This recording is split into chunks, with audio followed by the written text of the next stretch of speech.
to thee, though it be a cross that raiseth me.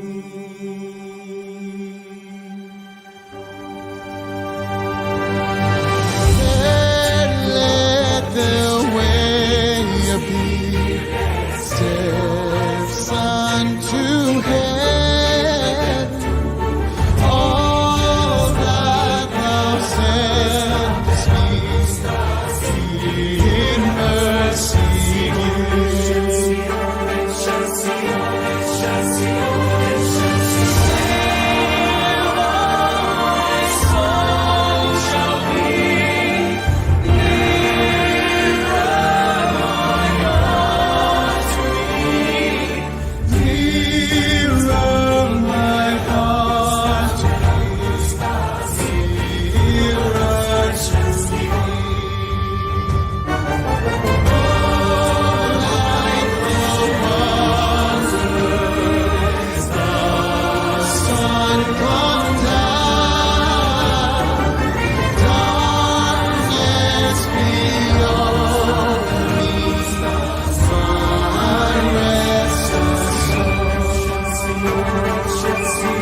Hello! Magandang gabi po sa ating lahat. At safe. Sana po safe tayong lahat at ligtas ngayong gabi. Welcome to the second episode na of our newest show here on MarkyTalk called MarkyTalk OIC. Yan, OIC. Bakit nga ba OIC? Alam niyo naman dito sa MarkyTalk, we love acronyms and initials, diba? So, OIC stands for, yan, nakikita niyo sa baba, Opinions, Insights, Commentaries. So, niniwala kami na we are blessed, no, with a platform like this, and pwede natin siyang gamitin to have inspiring and lighthearted discussion, especially ng mga bagay-bagay na nangyayari sa paligid natin or yung tinatawag nating current events. So we believe that we should open discussion spaces for the sake of minsan kahit discussion lang, no, might be a possible way to learn something new every day, diba? So yun ang gusto nating iparating with OIC. And dun sa mga nakapanood ng first episode, welcome back. Thank you for joining us again. And doon naman sa mga bago, welcome, diba? So, opinions, insights, and commentaries. Dalawang rules lang ang meron kami dito sa show na to. First, every opinion must be heard. So, even kayo na nanonood, if you wanna join in the conversation, you wanna chime in the discussion, just comment down below. Yan, type kayo dyan, no? Comment at babasahin natin yan. Possibly you agree with us, possibly you disagree with us, that's okay. Or if you have questions, clarifications, pwede natin yung pag-usapan. But the second rule, of course, syempre, our opinions, insights, and commentaries must come from not false news. Ganun. So, kumbaga hindi lang siya opinion na nanggagaling lang sa ating damdamin, but nanggagaling din siya sa ating kaalaman na base sa katotohanan, no? So, syempre, iwasan na natin yung mga fake news, mga false news, or if you have something that you want to verify as a false news or fake news, pwede natin pag-usapan or pwede natin i-google, no, kung tama man o mali. But ang mahalaga dito, this is an open space for us to discuss not just today's, but the past 2 weeks, yung mga headlines na dumaan sa atin. No? And we have 3 main topics to discuss tonight, as well as different topics. If you have topics that you want to share, again, also comment them down below. But ang daldal ko, no? Kasi ganito po yung may expect na sa OIC. But syempre, hindi siya masaya kung ako lang mag-isa. Kaya we invited our friends from MarkyTalk na magbibigay ng kanilang sarili mga opinion, haka-haka, kuro-kuro, points of view, no, to lighten up our discussion. And maybe hindi natin alam, do we agree, do we disagree, but it's all part of the process and experience. Kaya tawagin na natin sila. Itong unang guest natin for tonight, nakita nyo na siya nung first episode natin ng OIC. Sabi ko nga, nagulat ako dahil siya pala ay isang BS Math graduate, but also had 12 years of professional experience in the IT industry. But syempre ngayon, binubuhos na niya ang kanyang buhay sa kanyang mission, sa kanyang mga advocacies. But we want to hear her points of view. Please welcome Miss RUTH TABLATE. Hello, Hi, hello. Ruth! Hi, ELDRIN. Good evening. It's good to be back. Bakit ka bumalik ka for OIC? Hindi ka ba nadala ng first episode? Hindi ko nga alam din eh. Sabi ko nga sa'yo, wala kasi ako makausap sa bahay. Kaya minsan kailangan natin to, no? Minsan excuse lang natin. We have a platform for discussion, pero minsan mas mental health treatment, yung have someone to talk to kasi buong araw kang lockdown sa bahay, ganyan, all emails. Ikaw, kamusta ba ang lockdown for you right now? No? We're in MECQ. I don't know exactly how it differs from the previous ECQ, but how is life right now? How is life right now? So today, example today, nag-start ako ng 2:00 na meeting, kakatapos ko lang. So nasa meeting ulit ako. So, so parang parang ganun yung work kasi namin, more of talaga connecting with people online na. So so most of the time yun. Tapos on the side, pag wala ako sa meeting, gumagawa ako ng mga specs sa IT naman because our You still yung practice IT.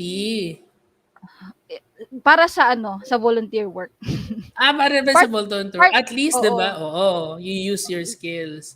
Sabi ko nga That's nice. dati na parang akala ko hindi ko na siya gagawin. Akala ko magpe-pray na lang ako sa volunteer work, ganyan. But no, syempre But binigyan tayo ng skills, di ba? At importante oo. yan, lalo na marami akong alam ng mga advocacy groups or mga Mm. NGOs na hindi maka-advance because that should, parang minsan yun yung huli, di ba, sa proseso nila. Mm. Syempre, kung ano muling advocacy nila, yun yung pinagtutuunan nila ng resources, Mm. ng funds. So, yun, having an IT professional, di ba, to consult for your advocacy work, talagang importante Mm. yun. Okay, thank you Ruth Sweet. for joining back. At buti hindi ka nadala last time. Promise, Thank you we will din. give you your dose of chikahan for today. Our next guest is new to OIC pero hindi na po siya bago sa MarkyTalk. Alam niyo, kung fan kayo ng MarkyTalk, if you've seen our content, you would see this brilliant actor in different shows that we've had, be it romantic comedy, be it heavy drama, be it a classic that we did already. This talented actor is also a theater director, award-winning theater director. I cannot forget that dahil talagang ibang klase tong actor na to. And he is back here this time to offer his insights, opinions, and commentaries. So please welcome SEAVER Choi. Hi, SEAVER! Hello. Hi. SEAVER din pala. Last na na-feature natin sa MarkyTalk Up Close kasi we had this series as a celebration. In part of our celebrating the first anniversary of MarkyTalk, we featured some of our mga regular artists, what they've done, and of course what they do as an actor. But now, SEAVER, medyo parang refreshing take. More from of you. more views and opinions versus acting as another person. So this is me, this is it, me trying to play another role. So yeah. Oo nga, ibang role naman to. Do you have that kind of parang discussion? Kunyari may mga nabasa kayong news sa Facebook or you've seen a lot of things current events wise. Do you have someone that you discuss things with or at least yung comments mo ganyan? I would say yes naman up to a certain extent. Kasi up to on my day-to-day work, sometimes I'm also actually the same with si Ma'am Ruth na we scope for IT projects, no? Oh yeah. Yeah, I'm also a okay. computer guy in my day job. So I'm very Developer. familiar rin naman, siguro mas gusto ko the discussions is more of like technology, not really on the not on everyday stuff, but what I read kasi every day is like crypto, mga ganyan, Yeah. mga legal news na nangyayari with crypto. That's where I focus on. Basically more of tech talaga. But So, about the parang politics or world news ganyan. Not much. Okay. But so this might be an interesting way, no? Kasi minsan kailangan din nating intindihan what are the points of view from someone na hindi engrossed or parang hindi doesn't really follow these series of events na nangyayari kunyari sa government or something like that. Because that might be an insight, diba, on how we can engage other people who say na parang ayoko na, pagod na ako, yan na naman ang topic, ganyan, no? We need to engage a lot of people because these things affect our life. So thank you, SEAVER, for coming. And lastly, sobrang excited kami kasi hindi lang niya first time sa OIC, first time niya sa MarkyTalk! Yeah! Whoa! So, we have a new MarkyTalker. Ayan. At siya isang pastor ng Philinvest Community Christian Fellowship in Quezon City. Pero, feeling ko swak na swak siya for OIC, Ruth, kasi host din siya ng Expositors Edition. It's a YouTube channel that also aired over DZAS sister station in Bicol region. Naku, gusto ko mailaman, ano ba to? Nag-expose ba siya? Or nag-explore? Baka magkaiba yun, no? Nagtuturo din siya sa International Graduate School of Leadership and Fabius College of Bible. He's lovingly married to his wife Ellen, and they are blessed with 3 sons. Nako, at least merong someone sa atin na parent na. That's gonna be a different point of view then that it's interesting to note. Please welcome Pastor Eric Cortez. Yan, Hi, magandang gabi Pastor po. Magandang gabi Eric. sa inyo po. at sa mga tagapakinig natin. Magandang gabi po. Yan. Ang stylized talaga ng pagkaka-spell ng iyong pangalan. Gusto mo bang i-share sa amin na mabilis lang paano ba nabuo yung Pastor? Actually, namatay ang tatay ko, di ko natanong kung bakit. Pero isa sa mga nakwento-kwento, na pagkamalan siya, mistaken identity. May kapangalan siya na criminal or something ba. So, nagkatalo sa middle name. Kaya sabi ng tatay ko, ayusin ko yung name na magiging anak ko para kapag nahuli siya ng pulis, siya na talaga. Aba! Pero alam mo, may drawback yan. Na talaga. May drawback yan kasi ako, nung kinder ako, back when the dinosaurs roamed the land, ako yung nauhuli kasi hindi ko masulat yung pangalan ko. Tapos, usually sa college, di ba, pag yung nagtatawag na yung teacher, nung tatawagin ng mga estudyante, alam ko ako na yun eh. Kasi hey, how do you pronounce your name, Mr. Cortez? Oo. Tapos nung graduation ko, una, ginawa sa amin sa FEU, ako po'y graduate ng FEU, forever useful. Yan, FEU. At nung nagtatawag na, basta nila kami pinatatayo, kahit hindi mo pangalan yung tinatawag, umaakit ka dun. Pinaakyat ka, unfair, di ba? Ako ginagawa ko, umatras ako. Kaya nung narinig ko na call, malapit na pangalan ko. Tapos nung alam ko ako na, nag-stammer yung nagbabasa ng graduation. Hey! hanggang dun. Pero alam mo, isang pasalamat ko, yung professor ko kasi nag-aabot ng diploma. Pagkaabot sa ni diploma, congratulations, Eric. So it was really a good feeling. At least kilala ko nung professor. Yan, importante yan. Siyempre, di ba? Klaro, kumbaga, yung ating mga pagkaalam sa mga bagay-bagay, tulad ng pangalan ni Pastor Eric. Remember, it's sweetest sound on earth, the sound of your name. Tama. Yes. Amen. Okay, and I think we need to start. Speaking of the sound, isang malaking sound itong nangyari this past 2 weeks. I think we touched on it a little bit on the first episode of OIC, no? But I wanna talk about the famous or infamous COA Duque Rao, no? So this stems from yun na nga, COA, the Commission on Audit, flagged or at least reported that there are 67.3 billion funds that are either unliquidated or improperly filed or walang kompletong supporting documents. And then, of course, this led to this whole online uproar ng ating mga kapwa Pilipino na tipong ang laki-laki ng funds, hindi naaayos ng paggamit, ganyan-ganyan, especially during the pandemic. And it's the Department of Health no less. So, Duque responded in a very emotional message, syempre summed up with this famous line na winarak nyo kami. Winarak. Grabe yung term, no? Winarak. Okay, let's start. Siguro, Ruth, you wanna offer your thoughts on this? Winarak talaga. Winarak. Malalim talaga. Winarak. Sobrang warak. Yung nangyari. Oo nga eh. Kami din, hindi kami makatulog nung nakita namin yung mga figures. Kasi parang, una sa lahat, ayun nga, parang it was a report, a formal report, di ba, from COA. And parang hindi expected for a person na may malaking responsibility sa bayan.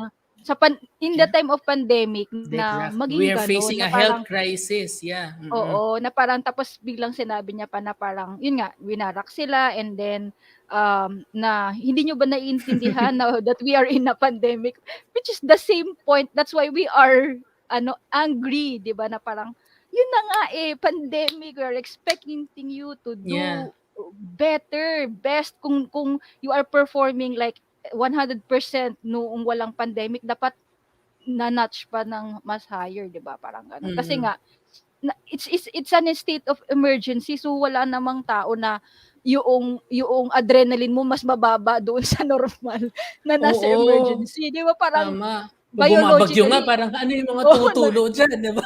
oo, 'di Takbo ka na ba? And then kaagad. you gather things, you prepare, and so on, so on. Pero ito, even if 'di ba may pandemic, nagkaroon ng emergency fund, etc., etc. So dapat nung nag-require pa lang, for example, ng emergency fund, inalam na nila saan mapupunta.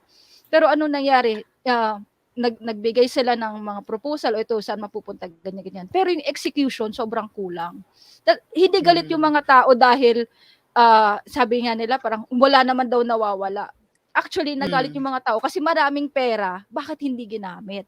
Yun. 'Di ba? So parang Or hindi klaro where it went kasi oo, nga so COA like said, tapos it's even billions na parang oo nga no, parang bakit ba ang dami nating utang tapos biglang ganito yung nangyari, hindi natin alam kung saan napunta.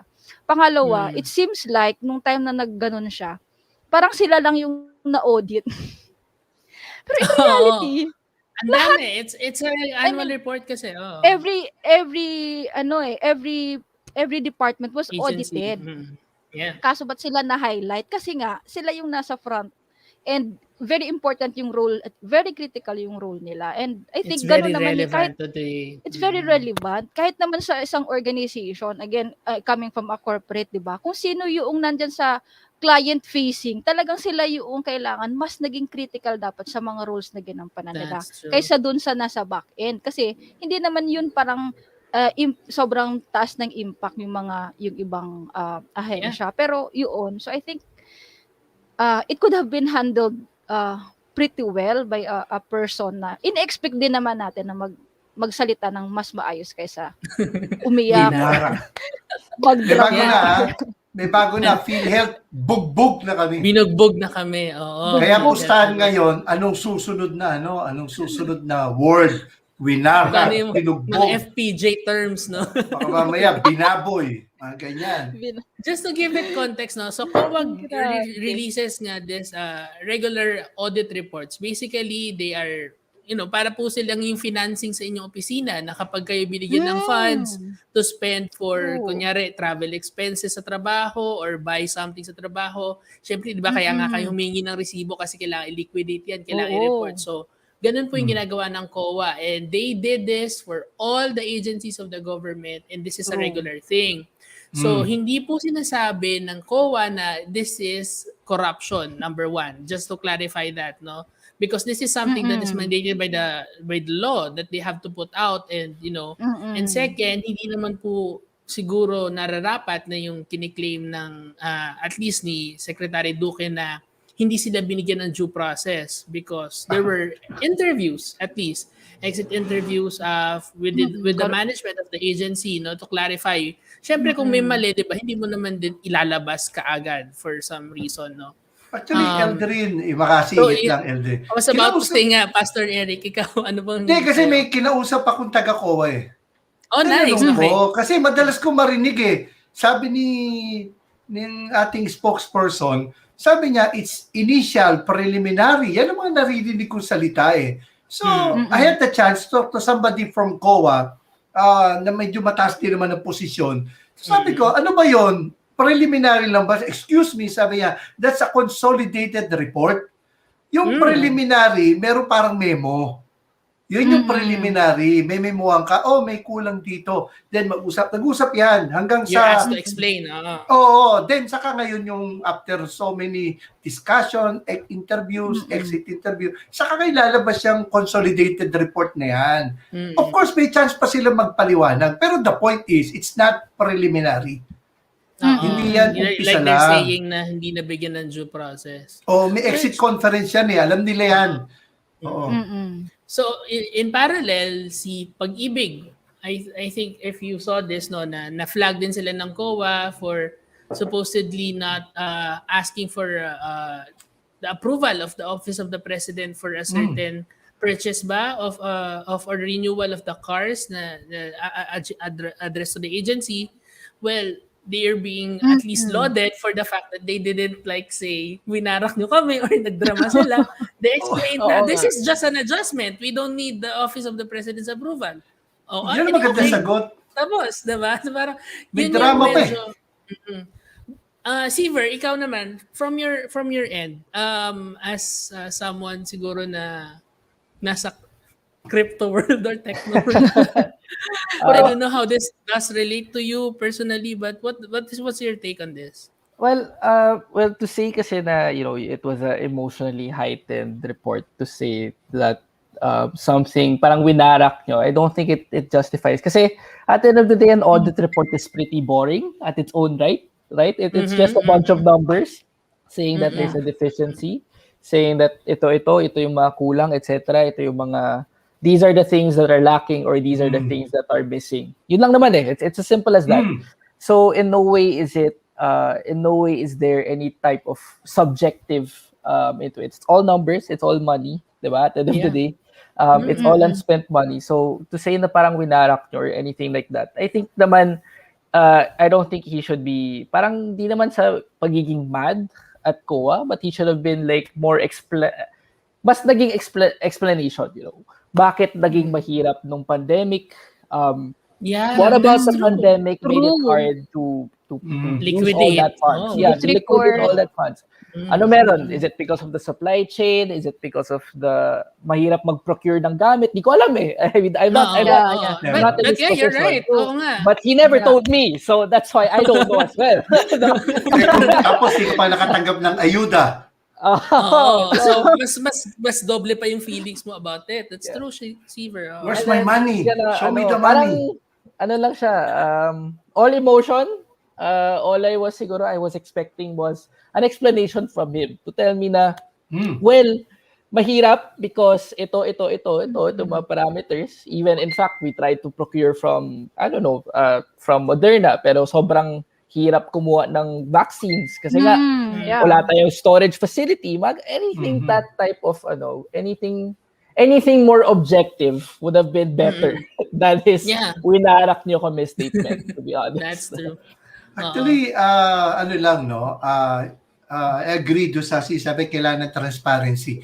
You have to understand na yung COA, may basahin natin yung buong comment. Pero yung COA, we have to remember this, they go by the book.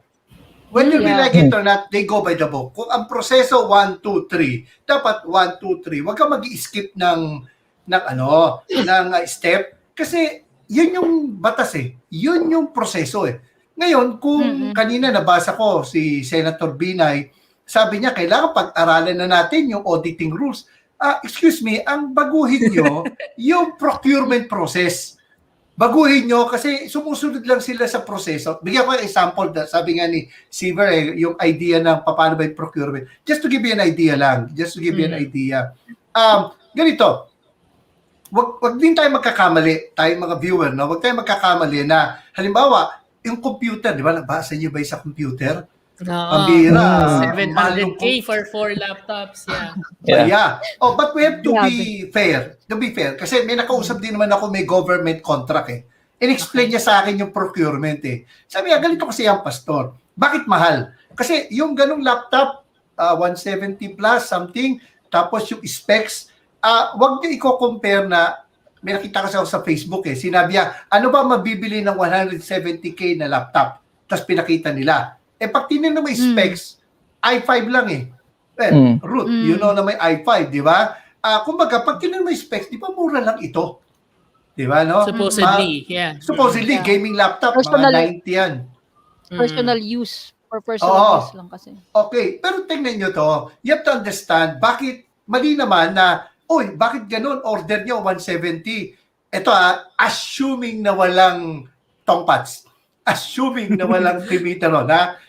Ganito yan. So, 170, wag mo i-compare sa nakikita mo sa tindahan na ganito yung halaga. Kasi, ang mangyayari kasi, pag nag-bid ka kasi sa government, di ba, nanalo ka, no? Bukod sa pababaan kayo, ang problema, you have to understand na sa gobyerno, pag nagbayad, 3 months, 6 months, pahirapan pang maningil. So, ang ginagawa ng mga bidder, assuming wala silang lakaw at wala silang suola, ay account for that delayed Pina-factor in revenue. na nila yung cost of money, yung dapat nakikita ng pera nila. So kaya mataas din in a sense yung bid. Okay. Pero ang point natin doon ay ito, edi ayusin yung procurement, Proseso. make it more transparent, and then make sure na mabilis ang bayaran para hindi naman tumataas yung presyo. Yun talaga ang dahilan.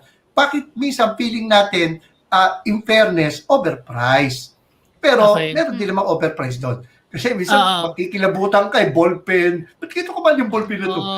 Itong recent lang, OWA was trying to, is it OWA or another agency was trying to explain how, it's DBM, Procurement Services, agency of DBM, saying na they can begin to actually explain, the former official of the agency said, they can begin to actually explain why the face shield was procured as 132 something per piece. Or tas face mask at 35 or something per piece. Diba? So parang yun yung medyo, syempre to our ears, someone na bumibili nito araw-araw, 'di ba? It's very questionable. But you're right, Pastor Eric, kung ang nagiging problema pala na kaya nagiging overpriced is because of the delayed in payment. Mukhang overpriced because of the delayed in payment, then, that's gotta be fixed. But we have to check. Like yung sabi nilang presyo ng, kaya ganun kamahal yun, kasi nung time down na yun, ang halaga ng face mask mataas. So, dapat talagang ma-confirm yun. Pag na-confirm yun, sige, lusot kayo. Pero pag hindi, ay usapan na yun. That's true. Ang hirap yan. Mahirap. Let me just greet, babalikan natin yan, but let me just greet our early bird viewers, ang ating resident na commentator. Hindi sa simbahan pero yung nagko-comment dito sa atin sa OIC, si Jean Yap, Telma Ville, hello, Telma Villa, sorry, Johnnyco, Albert Cruz, Joy Cruz is here, hi Joy, Olive Resuelo, Regine Erazga, Badeth Cruz, Cloud Cagas, ayan, meron ba kayong mga friends dyan? Yung Telma Villa, kilala ko yan. Okay. Magandang gabi po at regards din kay Daddy Sime. Ayan, may mga baon pala si Pastor Eric. Okay, let's just go quickly to some of the comments. Okay, PJ Macarius Hovida says, kailangan talaga ng transparency upang maiwasan ng paghihinala. Karapatan ng mga mamamayan na malaman kung saan napupunta ang pera ng bayan. Walang pag puro drama, warak, bugbog, etc. Aksyon na maayos ang kailangan ng bayan. Well, yun na nga, basically, yung at least we need to, the COA gives that, at least that function of transparency. Na okay, kapag may kailangan tignan nyo to. Kumbaga, yun yung nagiging trabaho ngayon ng COA. Okay. Kulang na resibo. Yeah, exactly. Jean Yap says, about the Winarak noise, this is the first administration who, whenever faced with criticism, held accountable or just merely mentioned in any way that is not favorable to them. Instead of presenting facts, figures, and explanation, resorts to drama. Basically, yun nga yung sinasabi ni SEAVER, di ba? Kung sakali sa trabaho natin, ako, kunyari, asan ang receipt? Hindi mo pa naliliquidate tong in advance mong cash. Okay, sige, ito yung mga resibo, ifa-file ko na. Kasi I really hate liquidating dahil ang trabaho talaga no? But that's just me personally. I hate numbers. But you have an agency, di ba, to work on it. So yun yung medyo nagiging medyo iffy for me na hindi ko matanggap na why would it amount to 67.3 billion. Kasi kung meron yung irregularities, sabihin natin malaking ahensya, hindi imposible na magkaroon ng difference in terms of unliquidated funds. But 67.3 billion. Medyo yun yung nakaka-question. Let me just go quickly. Sige, Derek. Tanong ko lang si SEAVER kasi artista to eh. Okay ba yung convincing ba yung mga iyak-iyak nila? Bilib ka ba doon? Alam mo, pag actor ka, alam mo kung umaarte lang talaga na or galing convincing, totoo talaga. I would say may mask so mahirap. So lang sa mata. But to be honest, I don't think it's real. I think that's one of the things that I want to ask. I think why is the administration, which was part of the comment, parang why is the administration so into being dramatic right now. Oo. So I just want to think about, is it because it gets more views? Is it because it gets more shares? Is it gets more likes, Supposedly, comments? empathy, ganyan. No? So parang I don't know why Yeah. ganito yung movement ng current administration. But Why do they if resort to this? why they resort? Pero siguro yung pinaka question ko lang is, does this, parang yung correct, nakita nyo na winarak nyo kami. Like, we get this conversation going, right? And a lot of people are probably commenting about it and talking about it. But it becomes to a point where we're giving a lot of bad press to Duque. Mm. And at the end of the day, parang bad press is still press, Bad publicity is Mm. still publicity. Are we eating too much into as well? Like, what if we ignored him? At the end of the day, what if we just said na, ano ba yan, si Duque na naman? Parang ganun lang. Or siguro kung if we, if I'm thinking lang, what if nag-facts, nag-figures, nag-presentation siya, will people Would he share trend? the same? Oh, would he trend diba? Yun yung tanong. Bakit ka Would defensive? Parang ganun parang it's Actually, just a question. It's that makes a lot of good Yeah. sense, Saver, what you ask. Kasi for example nga, if you would like explain, okay, ito po yung nangyari, hindi po kasi kami nakapag-liquidate dahil ganyan, pandemic, blah, blah, blah. Nag-explain siya, facts and figures, ganyan. Ito po nabunta yung 67, ganyan. That wouldn't divide the nation into two. This is just my point of view, ha? Kasi if you're looking for sympathy, you would argue in terms of emotions. 'Di ba? Naghahanap ka ng kakampi sa'yo in terms of damdamin. And minsan that's the resort of people with no actual defense, kumbaga, na maghanap na lang ng simpatya, 'di ba? So by saying na ayan, nagdrama, sorry for the term, I'm not sure if he really meant to cry or really meant to bear out his emotions. Pero the whole winarak video, that divides at least the nation into two. Those who would support him na awa, ganyan, and those who wouldn't. And like medyo, ano ba yan? Ganyan ka na naman, nag-aano ka na naman as a person. He But became a laughing stock. but as opposed to offering just facts and figures, I don't think people would really sympathize with him. And I think at this point among the secretaries in the cabinet, siya yung pinaka nangangailangan siguro ng simpatya. Which leads me to the next point. He has the sympathy of the most powerful person in the Philippines. Na he even said, the president even said, kahit kaming dalawa na lang ni Duque, at ang buong Pilipinas rather. Parang sabi niya biglang at ang buong Pilipinas. Pero Me and him against the world. Yeah, you and me against the world. Oo, na tipong, I will stand by him. Hashtag relationship goals. Relationship diba? goals. Sana ganun lahat ka-loyal, diba, sa relationships. And also, alongside that is this yun nga, the whole response of it trying to argue in emotions, making passion the new reason, ganyan.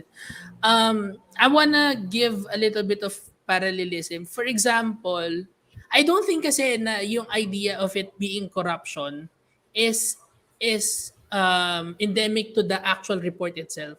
Feeling ko, depende siya dun sa ahensya na ino-audit. For example, just for comparison's sake, COA finds 67 billion or less na unliquidated funds in, say, the office of Mayor Vico Soto. Ako personally, I wouldn't resolve or I wouldn't immediately connect that with corruption. Personally, because I believe na he is not a man or he is not holding an office that would be prone to corruption given his past records. So I believe the way na pag-react niya na winarak siya, I don't think that is endemic of the COA's action, but merely because of the people's attitude or opinion of the agency. What are your thoughts on this, and how is like the president still standing by him? You wanna start, Pastor Eric? Sabi sa hashtag relationship goals. Hindi. Alam nyo, nakaka-discourage. Kasi number one, sana sinabi, okay, harapin natin yan. kumbaga, mas bilib pa ako pag sinabi, sige, let's talk about it. Di ba? Kung wala ka namang, di ba, sabi dati, bakit ka takot sa terror bill kung hindi ka naman terorista? Yeah, Yan. exactly. Bakit takot ka sa ma-EJK? Hindi ka naman addict. Hindi ka naman pala corrupt. Bakit ganyan ang defensive ka agad? Di ba parang, pag-usapan natin. Kasi may chance ka pa naman magpaliwanag. Ba't kailangan na awayin mo yung COA? Again, ang COA, hindi ka away.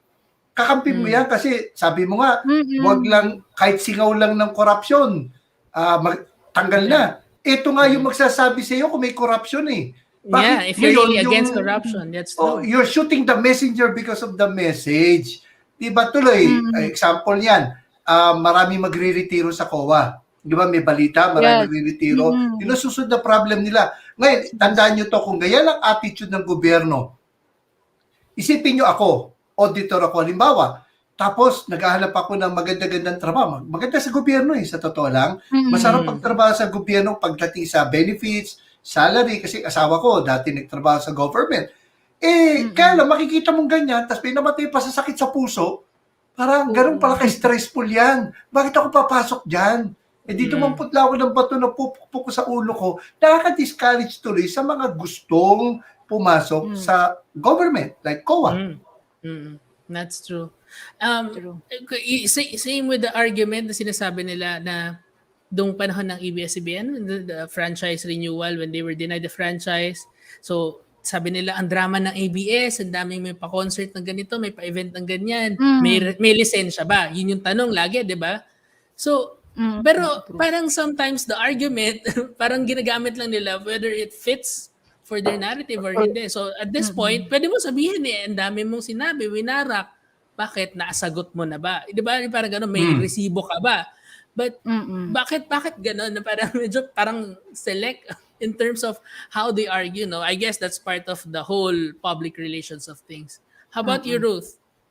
Ayun. So, the you and me against the world relationship goals. Ganyan. Sana tigilan nila yung mga ganon. Kasi alam mo, sasabihin mo, sana all. Diretso si Ruth Sana tigilan nila. Kasi una sa lahat, the president, di ba? Ang kanyang dapat loyalty na sa mamamayang Pilipino. Yes. Wala po sa iisang tao. Pareho po sila pinapasahod ng mga sovereign Filipino people. And to stick to a person, even if, di ba, sabihin natin hindi siya magaling talaga siya. But to say na parang kahit anong mangyari, parang as if mapasama pa siya or sa mapabuti, parang I will stick with that person against all the Filipino people who are trying to understand what is really happening. Kasi nakakalungkot na this is a very technical report. Sabi nyo nga kanina, it's all auditing. Numbers, it's boring. It's sabi like ni the Steve most, kanina. sorry po sa mga auditing auditors. siya. Kaya ako nag-mask ko, Marami ayoko akong friend naman auditors. Sorry. Sorry. Pero di ba, parang but why are you taking it so personal? Kaya siya naging emotional kasi parang they treat it as an attack to them to the person, di ba? Pero if you take it na parang na kailangan ko, as a professional, kailangan kong gawin to, etc., in accordance to the law. Hindi dapat ako magkakaroon ng ganung mga emosyon. Yeah. And the president must also not have those. Kasi nga, dapat maging logical ka na, sige, tulad ng lagi niyang sinasabi, he is against corruption. If he really is against corruption, lahat pakinggan, lahat tingnan, lahat busisiin, di ba? Para hindi tayo yung parang barkada, hindi to barkadan eh. Yeah. Diba? Serving a Filipino nation na naghihirap, naghihikahos yung mga tao na mamatay tulad nyo, nag-audit ka na nga ikaw na nga gumawa ng mabuti, ikaw pa yung nawala sa mundong to dahil sa pagpupursige mong gawin yung tama, di ba? And yet, ikaw pa yung naa-attack tapos sasabihin pa na parang, yun nga, parang as if it's a family matter or a friendship matter, hindi po to usapang barkada, hindi po usaping pamilya about lang. Relationships ba to? Teka lang, naghahanap lang po kami ng resibo. Teka lang. Wala po kami medyo concerned sa... Ang government official hindi dapat balat sibuyas. It comes with the territory. It comes with the territory. So, huwag kang balat sibuyas, huwag kang defensive. Sagutin mo lang ito. Oo, And so I yun. really So believe parang that it's part of the agency, the attitude towards the agency of the Filipino people. I mean, it wouldn't be construed as corruption kung mm. walang panggagalingan na may hinala in the past, because Mm. you know nga, we had Oo, the PhilHealth thing, history. we had the yung gumagamit siya ng 1 meter stick, pumunta siya sa palengke para sa social distancing. So medyo parang hindi rin siya talaga, I'm sorry to say, Natingnan ba kung magkano ang metro na yun? Kung magkano yung bili nila doon sa metro na yun? baka mahal pala yung pinagawa pa kung saan. No? Baka Hindi, medyo kaya mahal. ginagawa ba niya trabaho niya? Di naman niya trabaho magsukat ng tao eh. I have friends na I don't want to call them DDS, pero they're supporters of this administration, and even them are actually not happy with how Duterte or President Duterte is, standing by, or at least like parang protecting Duque from all this backlash. Actually, no? madami nakakapansin. So ako walang iniisip ko lang na kung yun na yung tingin nyo doon about he can be as protective and loyal to this one person, no?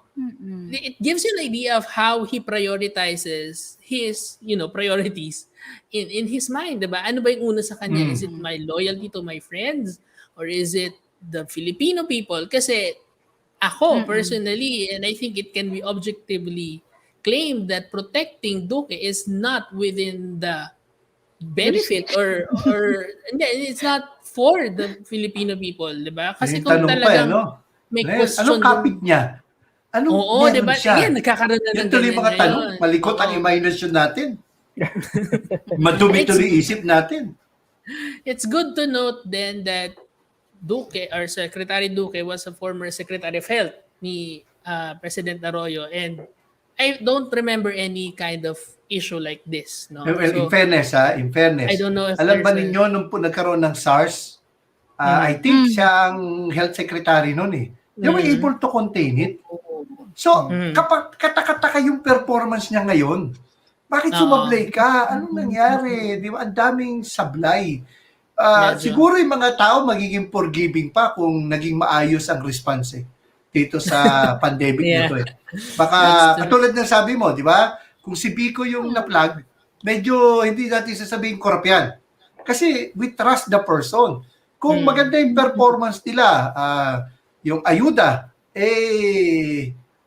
maayos na i-distribute, tapos yung mask, ganyan. Kasi nakikita natin, ibang bansa, maluwag na eh. Hinggit na tayo eh. Ang hashtag na natin, sana all. Di ba? Oo, biri mo, di ba? Nakakainggit, di ba? Tapos sa New Zealand, isang kaso lang, lockdown sila agad. And they have way to provide for their citizens. That's why they can do it. Naghihintay sila, parang, tayo naghihintay pa ba ng may tamaan? Parang gano'n, parang, ba't kayo nangangapa? Dapat, sige, siguro nung umpisa, siguro talaga namang nakakagulat ito. Pero yung isang taon na tayo dito, Ayun na nga. isang taon na tayo dito, Sabi para nga ba ni Ruth nangangapa last pa rin time kayo? Oo, sabi ni Ruth last time, parang dapat nagkaroon ka na ng at least best, Practices. Best practices coming from, experiencing it 1 year. And now we have a new surge. We're hitting the record number of daily Malapit na tayo cases. sa 2 million. Yeah. Before Hindi, I ask you, sige. Hindi, Sige point ko, ka Pastor. dun, eh. Ramdam ko yan. Hindi, sorry, dahil ko Go, pinagugutan. Pastor. Sige po. Hindi, kasi every day kasi may Bible study kami online. Kaya isang maganda lang na nangyari sa pandemic na to. Dahil alam ko yung lalo na yung mga senior namin, hindi na makalabas. So, para makatulong din sa mental health nila, araw-araw Bible study namin, every day. Plugging, Nice. shameless plug. Pero, araw-araw, binabagit ko yung latest kung ilan na. Number. Ilan ang namatay, ilan ang nagkasakit, confirmed case. By the way, yung wife ko nagkasakit last year. She's part of the statistics. No? Ako na-expose ako second time kasi sa kanya hindi ako nahawa pero na-quarantine ako. Then a few months ago, meron ako sinugod na member sa ospital, yung pala positive, namatay siya. Na-expose din ako, na-quarantine din ulit ako. So parang, so araw-araw binabagit ko yung numero, tapos alam nyo yung lalabas na, yung palang dineclare nilang recovered, patay na. Nagkamali yung numbers. Parang feeling ko sa umpisa siguro talagang ayusin mo yan eh. Maguro talagang magulo pa yan eh. Pero mahigit na tayo 1 taon dito. Hanggang ngayon ba naman? Can you get your acts together? Sabi niyo, bumalik, patay na pala. Yung pala, Okay. di ba? Ang hirap eh. Di ba? Parang, we want this government to succeed. Yeah. Lalo kasi damay tayo pandemic. Like, di ba, may mga nagkasakit na rin sa atin sa COVID. Di ba, mahalan sa buhay. Yung Facebook nyo, mukhang obituary na. Di ba? Yung puro Dami mga black na profile pictures. just this week, 3 of my friends died of COVID. No, Yeah, there was this a is not time na really a linggo-linggo may namamatay. Parang ang bigat sa dibdib. So, bakit naman natin hahatakin pababa ang gobyerno? Bakit naman natin titirahin ng gobyerno? Kasi kung pumalpak sila, kawawa naman tayo. Damay tayo. Kaya gusto natin sila mag-succeed. Kaya we're holding them accountable. Yeah, kaya Yes. these criticisms is not just for the sake of criticisms, but we all want to end this pandemic. I don't think no one wants this. Siguro na lang yung mga sobrang lumalaki ang kita ngayong pandemic. Ayaw na natin yung MECQ. Alam mo ba MECQ kung ano ibig sabihin? Ano po? Merry Enhanced Christmas Quarantine. Oo nga, magsa-September 1 na, lalabas. Nakaabang na nga si Jose Marichan. Before I ask you, Seaver, quickly, your final thoughts on this, no? Let me just read. PJ again said, dati they portrayed action when it comes to EJK. Oo nga na, but then naging comedy clown, mga promises na joke lang daw. Ngayon naman, drama, please naman, anong susunod, horror? Well, I can see it's coming sa dami na infected dahil sa pagiging for his point of view, incompetent ng ating Pangulo. I can relate to that point of view kasi nga medyo inconsistent in terms of how they put themselves in action on different facets or at least mga sectors ng kanilang ng bansa, no. I guess it comes with their own priorities as the administration. Kanyari, dahil nga ang unang prioridad ay ang giyera laban sa illegal na droga. So siguro kaya nandun nakabuhos yung aksyon nila, no. And then this pandemic came. But again, yun na nga, lumalabas dito ano yung priority nila. So unang-una, lumabas na lockdown, labasan lahat ng police sa mga borders. Then we called for mass testing instead of military solutions, and then they misconstrued that as a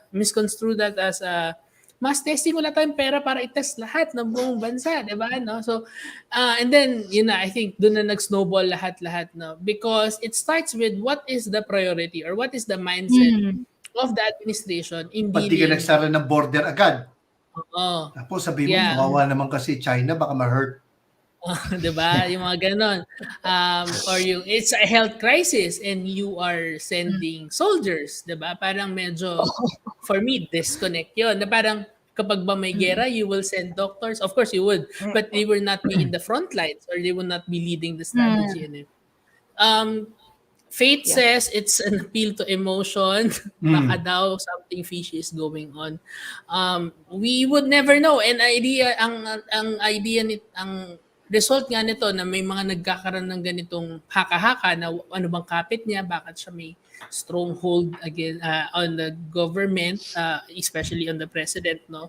So that wouldn't happen if it was clear na consistent yung administration in saying na we are against corruption. Any whiff. Diba? Ang bilis naman na mag-fire. Recently lang he fired someone, diba? Because of corruption na nireport ng PACC. But ito, diba? Parang it's not technically corruption, but there is questionable at the very least in terms of performance not to be able to liquidate 67.3 billion. It is not just 1,000. Ako nga sa kumpanya, hindi lang ako makapag-liquidate ng 1,000. Medyo meron na akong memo. May memo ka na. Explanation. 67.3 billion. I cannot stress that enough. Even if it's not corruption, ako personally, I kind of don't think it is, but it is the testament to at least you not doing properly your jobs. So that's basically... Good point. Kasi alam nyo, para sa Bible, dalawang kasalanan eh. Sin of commission, sin of omission. Commission is may ginawa kang bawal. Di ba? Ang omission, may dapat kang gawin, hindi mo ginawa. So, Yeah. yun eh. So, sige, It's both. walang corruption. Those two things are both sins, no? Yeah. Yeah, Hindi pero mo the siya point is this. O sige, wala kang ninakaw. Pero baka nagpabaya ka sa trabaho mo. Yeah, So, you did, di ba? So, sagutin And nyo it na lang. costs Tama si lives. Seaver. That's the- Sagutin nyo that's na the- lang. Oo. Sagutin nyo na lang. Okay, Seaver, your last thoughts on this? Well, more than that, I think more than just the sagot to, it's really the next steps. So what's the plan, diba? What's the plan? You know, how are we gonna be attacking this? We've been, I mean, no one was expecting that COVID will even get a lot worse. I believe the infection rate right now is at 20%. Which is way worse. Dati it was just 1% now. You meet another person. Yeah. Or basta mas mababa. For sure, mas mababa. Rate of reproduction, yeah. Yeah, yung rate of reproduction mas mababa. So I guess it's always going to be a big question of what's next. You know, I think most of what's happening right now, it's vaccination rollouts, is telling people to join. I think there was one news that I read that the Stay Safe app, which is the country's contact tracing app, is not helping Supposedly. at all. Yes, it's I not have helping that at app all. and parang, So okay, hindi nyo sinasabihan. Meron ba sa yeah, exposure o yeah. wala? So it's those things. It's those things. I think it's still it's a government effort at the end of the day. You know, I feel like ako personally as a tech guy, DICT was able to come up with something amazing with Stay Safe. That was a great app. That was a great idea. But if it's not being used at all or di man lang na-enforce, compared to what I think Singapore yata, sobrang ganda daw, or Vietnam was that? Sobrang ganda daw ng contact tracing. As in, mapiping ka na there's someone near you that got COVID. Pero in my own building, in Lee Garden, someone in my building got COVID. And sabi ni Stay Safe, you're still safe. Yung building nagsabi sa akin na may COVID na versus yung app. So it's those things. It's even those small things that it really needs to be a government-wide effort just to stop this pandemic. And what we're hoping for naman is it's a clear-cut answer. It's a clear-cut plan as to what we're gonna be doing next. How we're gonna be able to end this pandemic at the end of the day. I think the IATF right now, the problem siguro for them is they just keep deciding what type of quarantine we're doing. But they also stated that it's not effective anymore, I believe, right? They said na ECQ, based on the numbers, hindi na daw effective yung ECQ. So, ito ang last, pinagbotohan na lang nila eh. Diba? Yeah. Okay, ano quarantine? Botohan. Diba? So, yun Secret na. ballot. Hirap na tayo, Saya. diba? They wanted to do granular lockdown. Yeah, I agree, Seaver, no? So I guess it's a matter of yun na nga, trabaho. It's all about jobs. And COA, just for everybody's clarification and information, is an independent government agency. It's not under the Constitutional executive. Independent Commission. Yan, constitutional independent, diba? Hindi siya under the executive, which is the office of the president. Hindi siya under legislative or judiciary. And the function of the COA is basically, yun na nga, to audit the agency and flag these things. But it doesn't have really the power to police. So kung matatakot ka sa COA dahil feeling mo atake yung ginagawa nila, there's something wrong with how you view our state auditors, number one. And then number two, when you, as the president, who is supposedly,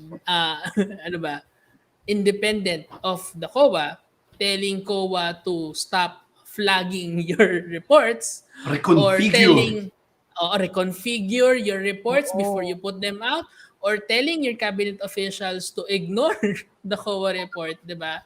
Yun po yung medyo, at least there's a tendency to break the checks and balances.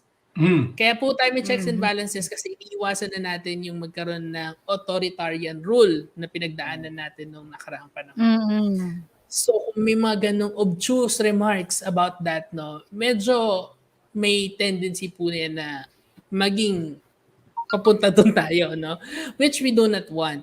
No, we're not saying naman na yun ang gusto, but those obtuse remarks should not be like ignored also. No, kailangan po makonsider yan, and also especially with the president announcing that he would run for vice president next elections, that should be in your consideration. when you choose our next leaders next year at magpa-register na kayo. Okay. Hanggang September na lang. End of September Yes. na lang yung registration. There's a bill pending to extend it to October because nga ang daming quarantines din na hard lockdown. Hopefully mapass. But yes, until September, end of September, so far ang registration. Ang problema, we're in MECQ, which means you can't really register. You can just register Medyo online. ECQ. medyo hindi pa pwede lumabas yung harap yung Medyo hindi MECQ. Oo.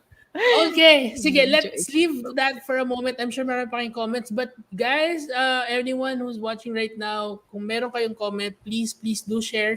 We want to engage with you. Baka may gusto kayong point of view na hindi pa namin nakikita. Just react, post your comments. But let me move on to medyo lighter, relatively, news. Tingnan muna tayo malalim. Salamat. Inhale, exhale muna tayo. Bigas sa dibdib eh. Okay.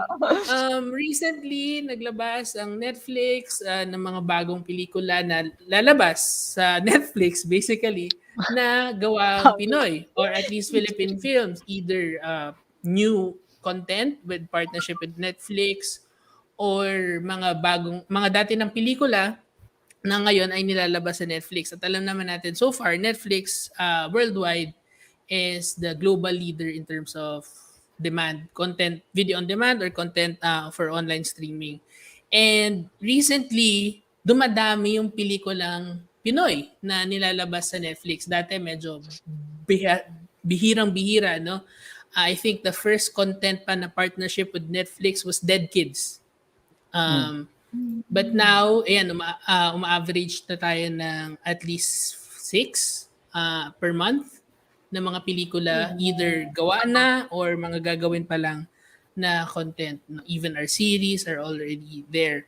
And it's something to note because we know of other people's and other countries' cultures because of the content that we consume based on, kunyari Netflix. Ako, may idea ako kung ano ang New York kahit di pa ako nakakapunta because of watching Friends, because of watching these series. May konting idea ako of how to speak Spanish dahil sa Money Heist, ganyan. Or diba? Yeah. May idea ka ng British culture because of Downton Abbey or The Crown. Especially Korean culture because of K-pop, K-drama series, no? So, let me just ask you what is basically your opinion on this influx of Filipino films debuting on Netflix. Baka maganda, Seaver, let's start with you bilang isang aktor at isang director. What can I say? Well, honestly, I'm very, very happy with that. Finally, there's more recognition basically of the Filipino films. There's a lot of talented directors out there. One being, the one who is named here, na si Direct Mark. One of the very talented directors here, though. The market. And I think Filipinos, at the end of the day, are very, very talented. They are very creative. They are probably one of the most creative races out there that exist. Kasi whenever we go out, we're always so proud na, one of the singers are like part of America's Got Talent, or one of the dancers are part of America's Got Talent. Yeah, we love that. And I think it's time that other countries are also able to see, hopefully are also able to see Filipino content, no? Similar to just how Koreans are doing it na Filipinos love watching K-drama. It's not part of their culture. They don't know about it, but they just love watching. And I hope that's the same thing. And I think it also stems from the fact invasion na, strategy nga raw ng Korea yun. Using K-pop. Yeah. And I think it's also very nice na, I guess, siguro I wasn't a fan of the teleseries back in the day, where it was always about, nawalang locket. Rich man. Mga kambal rich man. Poor girl. Magkapalit. Nagkapalit na.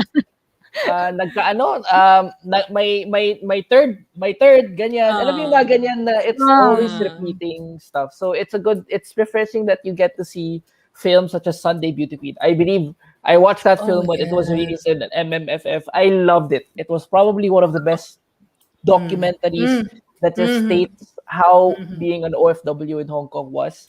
And definitely, like, probably siguro meron mga cliche, pero it's still getting better. I believe na umaalis na yung mga Pinoy sa mga I would say na masyadong Usual Formulaic. tropes. usual storylines, no? So Filipinos are also more interested na rin in getting to see interesting storylines out there. And of course, more talented actors. I've been seeing more theater actors into the film. Yeah. Joyce Titular has always been, I think, medyo Sa malakas siya sa Bagman. mga Netflix. Yeah, sa Oo. Bagman. Mga ganyan, super happy to see more theater actors out there being able to become mainstream, no, at the end of the day. And I think meron din The galing global Makiling. audience. Yeah. Yeah. So yun lang. I think those mostly it's more of like super proud of where acting is going in the Philippines. Hopefully more directors get more national recognition. Platforms. Maybe Yeah, in the that's- future will be like the first film that Parasite, diba? They won the Grammy. No, they won the The Oscars. Golden Globe. Oscars. Oscars. So hopefully Filipino film naman. Hopefully, you know. Oo. Let's hope. Pero I think So we can get Paras- there. For context, no, Parasite is a Korean film by director Bong Joon-ho, and it's the first Asian film. Asian ba o Southeast Asian? It's the first Southeast Asian Asian. film, I think, Asian yata. na nanalo ng Best Picture sa Oscars for the longest time. No? It's 90 plus years na. I think a landmark on Philippine films or Philippine content on Netflix is the series 13. So I'm Magandang not sure if gabi, you've watched Monte it. Ayan. Tabi-tabi po, Pastor Eric. Diba? Top nut. Oo. In fairness, update. Pero si tinapos Pastor ko yun, ha? fairness, Pinanood in ko. fairness, Tinapos ko alam niya talaga. I yung- really enjoyed si Crispin at si Basilio. Yes. Yung lalo na yung 13 because it talks a lot about our mythology and our literature. So, being able to share that with the world, diba? If yung sinasabi ko kanina, na if I'm a foreigner watching Filipino content and I would have an idea, I would know who's Crispin and Basilio or I would know about these mythological creatures, diba yung mga ganon. So, Balang it's something talaga to really take a note of. Sige, Pastor Eric, since ikaw nanood ka ng 13 or ano man mga pinapanood mo sa Netflix. Sabi na si Pastor, nanonood ng ganun. What's your take on Philippine content? Well, on sana Netflix? pagbutihin na nila. Tama si Seaver eh. Huwag sana formulaic. No? Kundi talagang breakthrough. Kaya nga, kahit na I have some issues, no? Halimbawa, yung My Husband's Lover. That is that is kumbaga groundbreaking. Kasi they are talking about something na in a sense nandyan pero the Ayaw elephant natin in the room. pag-usapan. So sa isang banda, naintindihan ko rin sila kung bakit kailangan nilang talakayin ng mga bagay na yun. Katulad nga ng 13. Although talagang nagulat ako na napatay yung multo. Sorry, spoiler! Spoiler!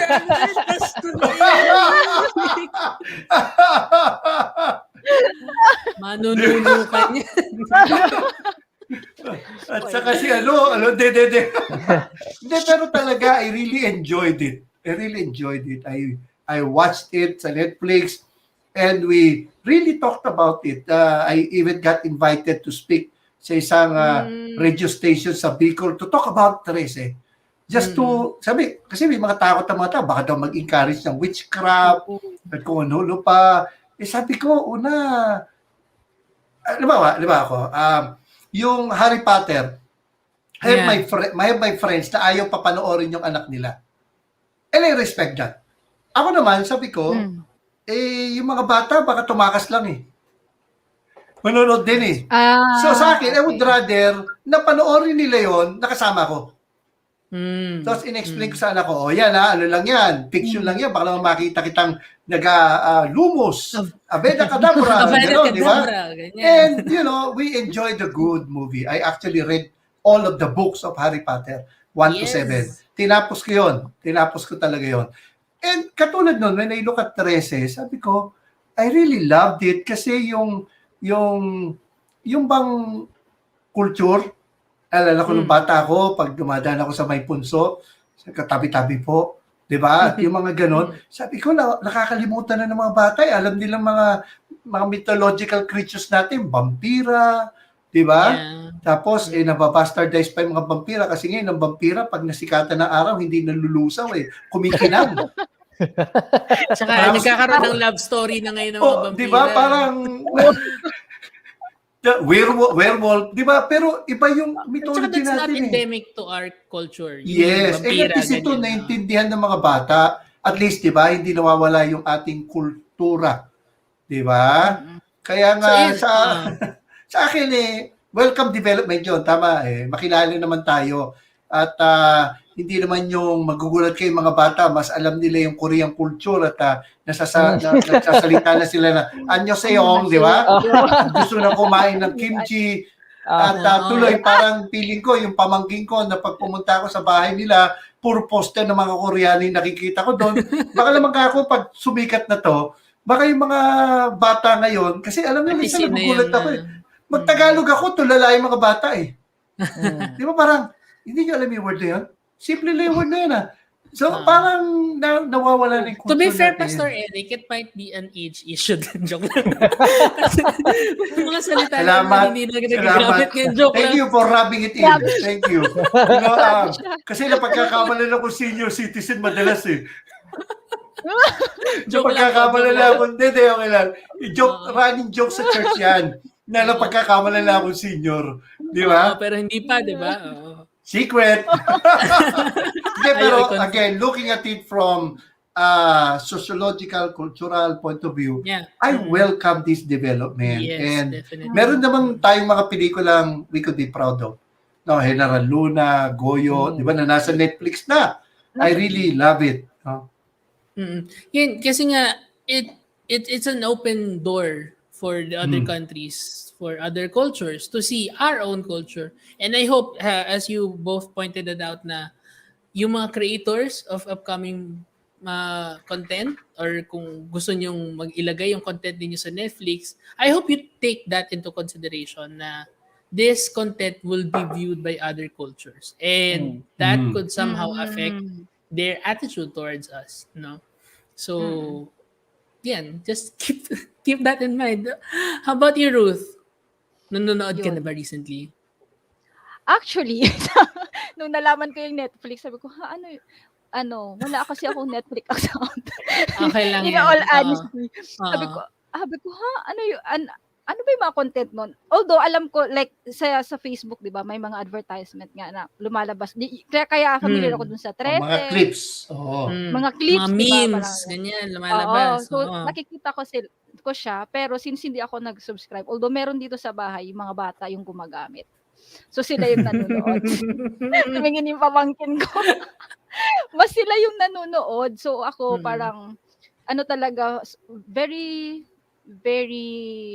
seldom ako nanonood ng mga movies.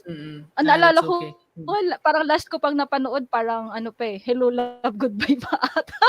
At least within the year pa ba yan? Last That year? was 2019.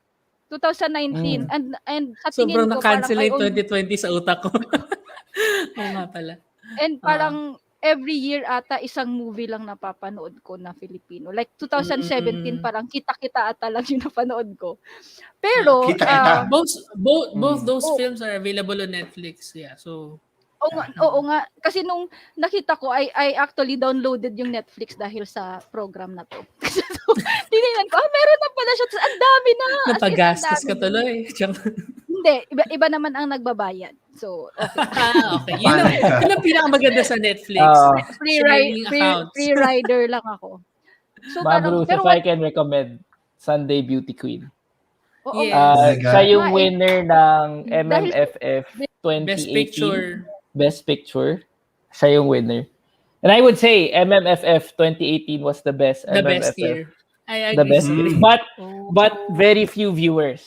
Very few. Ayun nga lang, because but it's the best festival. I mean, in recent memory. And ang festival naman talaga, highlighting yung maganda. Ito ba yung festival na mayroong entry si na Edgar de Guzman at saka yung si Joros ba yun? O iba pa yun? Nakalimutan ko na. Pero Nakalimutan na ng pinanood ko din utak. yung movie Pero na ito yung yun. kasabay ng Sunday Beauty Queen, Vince Cat James, yan, ganyan. General Luna, Goyo, Iska, Yeah, so, Baybas, marami. Faraway Oo, Land. madami na. Pero At saka yeah, maganda. Sorry, Ruth, you yeah, were saying. but as you're asking, how do I view it? Para sa akin, it's really a very good thing kasi nga parang ngayon kasi pag napapanood ko kasi sa YouTube madalas ako kumbaga marami tayong content na related, for example, sa music, 'di ba? And yung at saka yung mga pinagagawa ng mga kalokohan ng mga tao, tapos sinishare ng mga YouTuber sa ibang bansa dahil pinagkakitaan nila yung mga Pilipino. Kasi 'di ba, the moment Pinoy na baiting. Oo, the moment na Pilipino yung i-review nila, Highlight, talagang biglang the next day 100,000 na yung subscriber nila. But I think ito, if mas madami yung audience na makakakita ng mas malalim, hindi lang yung mga short clips, really will tell the story of how a Filipino culture is expressed like in a family setting, di ba? May mga ganun, Yeah. like nakita ko yung parang Four Sisters and a Wedding ba yun or something. Na parang it depicts the culture na hindi yung parang clips lang ng mga parang patsi-patsi lang na kultura ng Pilipinas. So I think it's a good thing. It's a very good thing. And yun nga, nakakamiss din. Dati I had this habit of looking for mas fan ako ng indie film. Actually parang mas madami ako napanood ng indie films. Pero hindi yung sobrang commercialized. If indie films will go to Netflix, mas papanoorin ko siguro. That's why I was trying to nung nilabas yung ano ba to? Yung kay yung ang babaeng walang pakiramdam. Favorite ko kasi yun si Kim at saka si Gerald.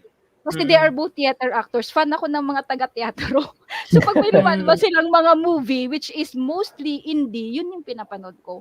So kaya hindi ako masyadong familiar dun sa mga... Good news, Ruth, dahil sa Netflix, and that's what SEAVER saying nga kanina na yung MMFF 2018, because most of those were yung technically what we say independently produced films, hindi masyadong kumita, which is a fact naman. Pero sa Netflix, nagsa-side by side sila. Yung saying na Hello, Love, Goodbye, ang katabi Iska, ang katabi General Luna, 'di ba? So, kumbaga they have equal spaces as opposed to in cinema na if ever nagkasabay-sabay yan sa Metro Manila Film Festival, mas maraming sinihan na magpo-produce or maglalabas ng what we say a more commercially produced film. So, kasi yun yung hindi maganda naging commercial yung ganong movie, hindi kumikita sa takili yung ganong movie, di ba? Nakakainis. Pero that's important pa rin talaga to be produced and to be watched, di ba? So, Netflix kind of gives that, kumbaga, democratizing or at least equalizing that space. Pero ano ba siya? Parang may certain time frame lang ba siya? Like, so far, lahat ng mga lumabas, parang wala pa namang natatanggal. Merong isang pelikula na sinabi na, di ba, pero hindi pelikulang Pipino, na sinabi hanggang ganito na lang siya. I think meron din naman. I think na mga tinatanggal na movie. Oo. Pero, maybe because of the engagement na hanggang ganito lang yung kontrata, ganyan, I don't know. Pwede yun. Katulad niya, wala na yung mga Avengers dito. Wala na, nawawala na kasi may sarili kinuha na ng Disney channel. Plus. Diba? Yung nga, well, nung bago mag-pandemic, di ba, dyan sa may Maginhawa, meron ng indie theater dyan, di ba? Cinema Centenario, but it closed down. Alam mo, I wanted to go there before. Kaya lang yun na nga, busy, tapos biglang boom, pandemic. Ay, saan ko sayang. Maganda yan eh. Maganda na mapanood din. Kasi kultura natin yan eh. I really into yung mapahalagaan din, yung mapreserve yung kultura natin. Kasi, I'm not ayoko naman ng pelikula na halata mong PR. Na para bang, saan bang planeta nakatira to? Anong multiverse ito? Na itong ganyan yung sa Pilipinas, di ba? Hindi. Gusto ko rin na as raw as it is. Although, katulad ng Bypass ni Ann Curtis, nung napanood ko, napagod ako kasi taga-Tondo ko, hindi naman ganun kagulo doon sa amin eh. Di ba talagang lahat yata kaaway mo eh. Napanood ko, sabi ko, bang klase itong lugar na to ah. Saan kaya ito sa Tondo? Kasi hindi ganun sa amin eh. Yun, Pastor Eric, yung by bus, I watched that sa Cinema Centenario. Oh, di ba? Pero at least, no, it was a good, brave, It's a different, yeah. Kailangan natin ng ganun mga movie kasi para ba mapag-isip-isip. Art kasi yan eh. I give leeway sa art. Minsan yung tita na creative license. Kailangan para critical thinking. Kaya kahit sa amin, sa mga Christian, sabi ko, pag gagawa kayo ng pelikulang Christian, tatandaan nyo to, huwag kayong preachy. Iba ang medium na yan. Hindi ba bagay yung masalita sa ganyang pelikula? So dapat think ko, be creative. At yan yung we're missing out as Christians. Yung sa art. Nakakalimutan natin na nilikha ng Diyos, hindi lang naman yung left brain eh. Nilikha rin naman ng Diyos yung right brain eh. So may puwang talaga. I think I have a book somewhere here about the place of arts in the Christian faith. Kaya welcome yung ganitong development na people are now daring to go beyond the usual script of na ampon or yung pagpalit sa ospital o kaya may kabit o kaya mahirap. O diba? Parang at least ngayon mukhang nag-explore na and that's a welcome development. Yeah. Definitely, and you see the development of our content as an industry, here in the Philippines. Yeah, you're right, Pastor Eric, and I agree na sana if kung gano'n natin ibuhos yung attention natin in foreign content dahil lang may Filipino actor, may Filipino basta may partly Filipino doon sa part na yun. Yaya niya, Filipino at may lisa sa adobo. Diba? Sana ganun din natin ibuhos yung support natin in our own content which is mostly made by all Filipinos. And that is somehow will push through kung saan natin dadalhin yung industriya na to. If we show support on the films that are, objectively or at least quality, objectively good or at least of quality na sa pananaw natin and yung talagang importanteng mga pelikula, mas maraming mga ganung pelikula ang magagawa. Kaya Hindi naman ba nga maraming sinasabi nila namamatay na ang pelikulang Pilipino? No! Di ba may mga nababasa akong ganun parang nagde-degenerate na tayo. Pero look at what's happening, no? Kita mo, nasa international platform na tayo. Yeah. Di ba? Nagkaroon tayo ng opportunity. Hindi pa naman. Kaya lang, pwede tayo mapunta ron kung hindi nga inahayos yung mga script. Kasi, di ba, nag-aampun lang tayo ng kumukuha lang tayo sa ibang bansa tapos tinatagalize Di ba parang, wala pa tayo magagaling na scriptwriter na kaya natin gawin dito yan? Madami. Kaya hindi lang nabibigyan minsan ng chance. But that is so true. That is so true. And hindi naman tayo sinasabi na there's a preferred kind of movie, di ba? Meron tayong mga kanya-kanyang audiences. But we hope to support the industry as a whole. And, watching Netflix is one, showing good numbers on Netflix so they get to import more content from our country and from our creators. So, go watch on Netflix. Ayan, si Direk na sa backstage kasi at marami siyang nire-recommend.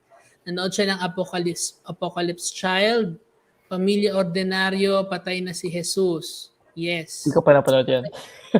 Maganda lahat ng sinabi ni Direk. Maganda lahat ng sinabi ni Direk. Yung mentioned Iska kanina, that's also good. Actually, kung meron kayong mga gustong pelikula panoorin sa Netflix at hindi kayo sure, baka na-review na namin yan sa RNR. Wow, segue. Alam ni Seaver yan. MarkyTalk RNR, ratings and reviews. May mga content kami na kailang episode kami of reviewing mga shows and mga movies on Netflix. Kung okay sa inyo, kunyari, you're wondering about Iska. We did a review on Iska, no? And hopefully itag nyo nga ako dyan para na rin share ko rin.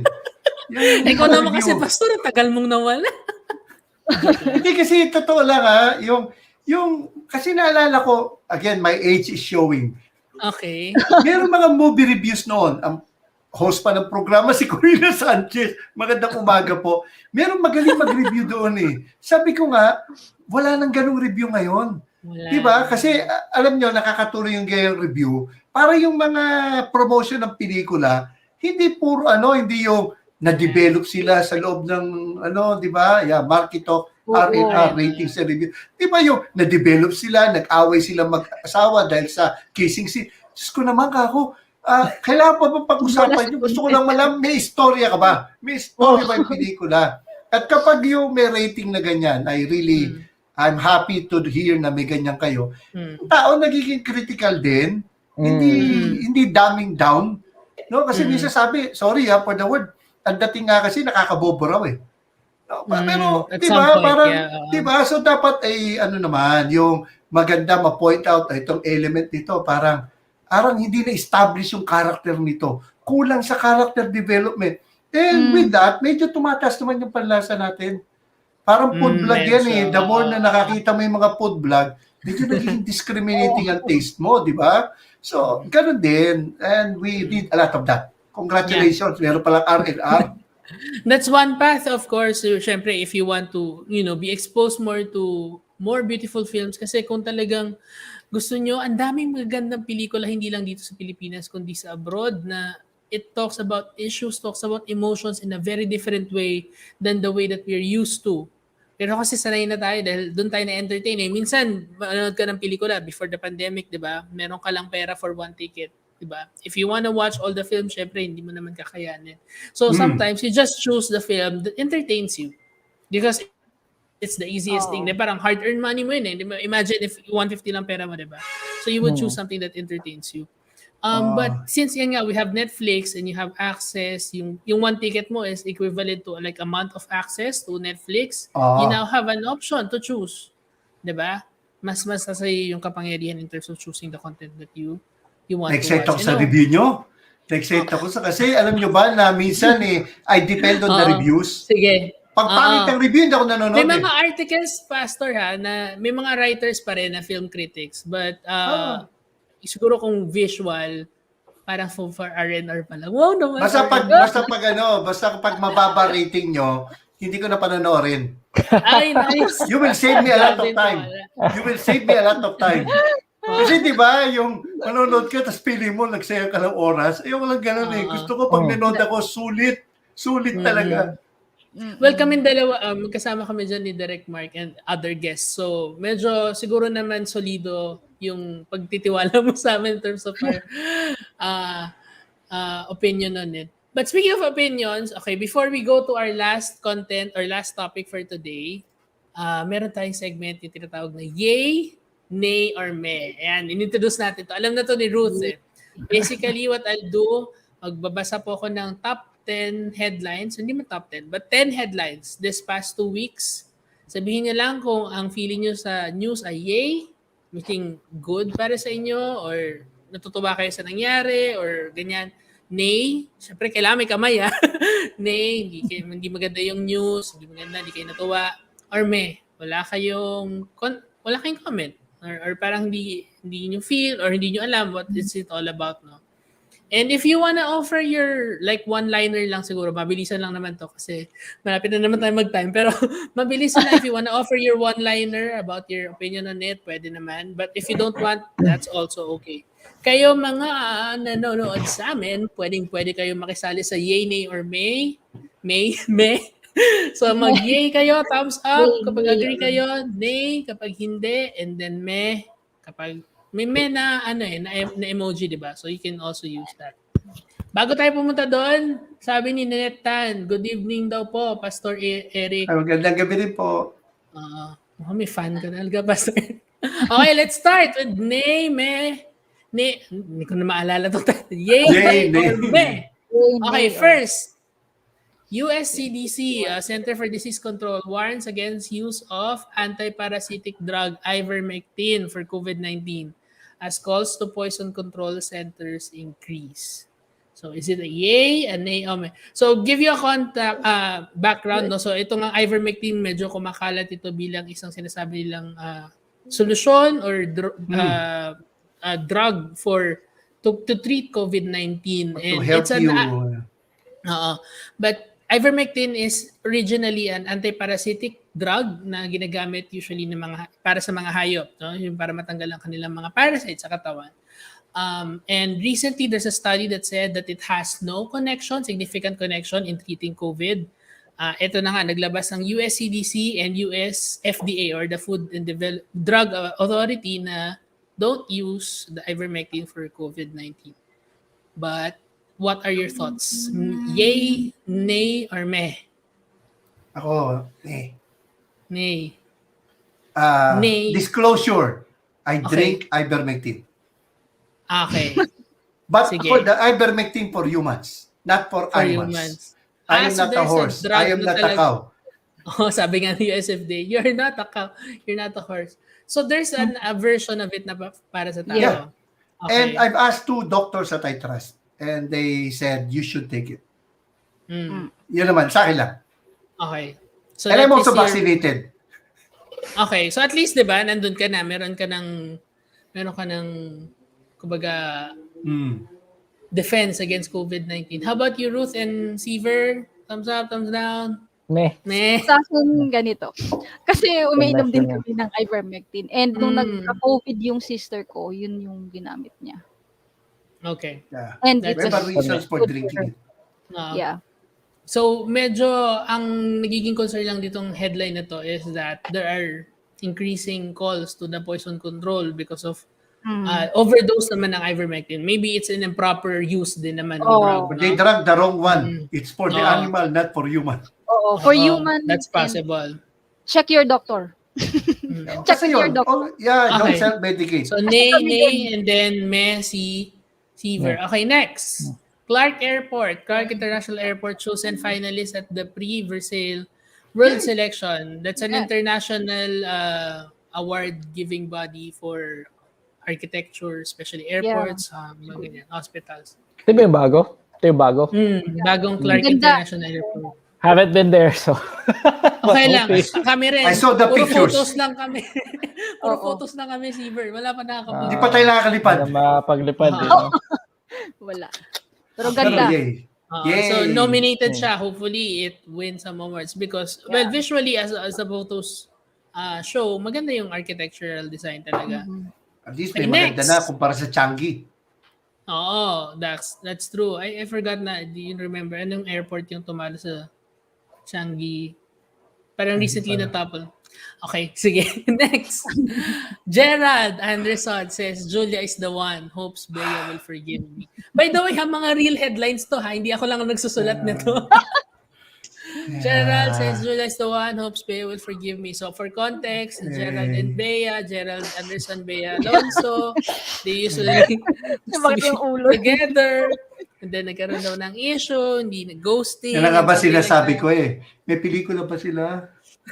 May And pelikula then ba si sila? Julia Barreto is now the current girlfriend of Gerald. Ah. Sabi niya na parang ready na siya to marry daw Julia, pero bata pa si Julia. Ganyan. Okay, anyway. Puro me. Fine. Let's get it over with. Meh. Okay, fine. Ito, may comment kayo. Wow. Rachel Ann, Walang go to comment si the Seaver. 13. Alameda May daw ako, siya. may. May ka rin? Huwag ka ma-pressure sa amin. Hindi. Wala talaga naman ako Wala talaga. pakinggan, eh, Oo. no? That's It's okay. their love life. Let them Tama. Let them be love happy. life. I mean, Okay. Yeah.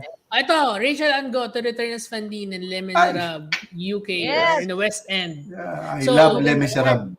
Yay, tayo Pinanood lahat. ko yan. Sa Pinas. So, Les Miserables in West End will have a concert.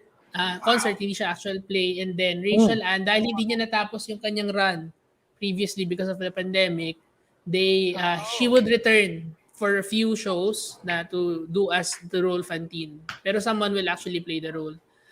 Ang saya, no? Sa UK, meron na silang theater. Yeah. Hinga malalim. Hashtag, inggit match. So it's either you pass a negative test, a lateral flow test, or you have the vaccination already for 2 doses. Pwede kang makapasok sa theater. Yes, sir. Saya. Okay, yay. Okay, next. Best Actor. So Dutch Film Awards go gender neutral. So the Golden Calf. No, this is in Switzerland. Para siyang isipin yung Oscars ng Switzerland. And it's the first film award giving body for film.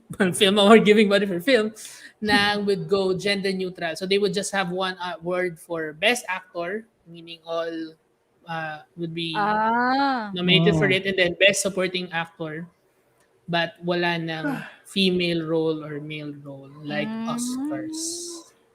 Personally, Nay? with due respect sa mga kaibigan ko LGBT. Okay, that's okay. You wanna expound or hindi na? Okay lang naman.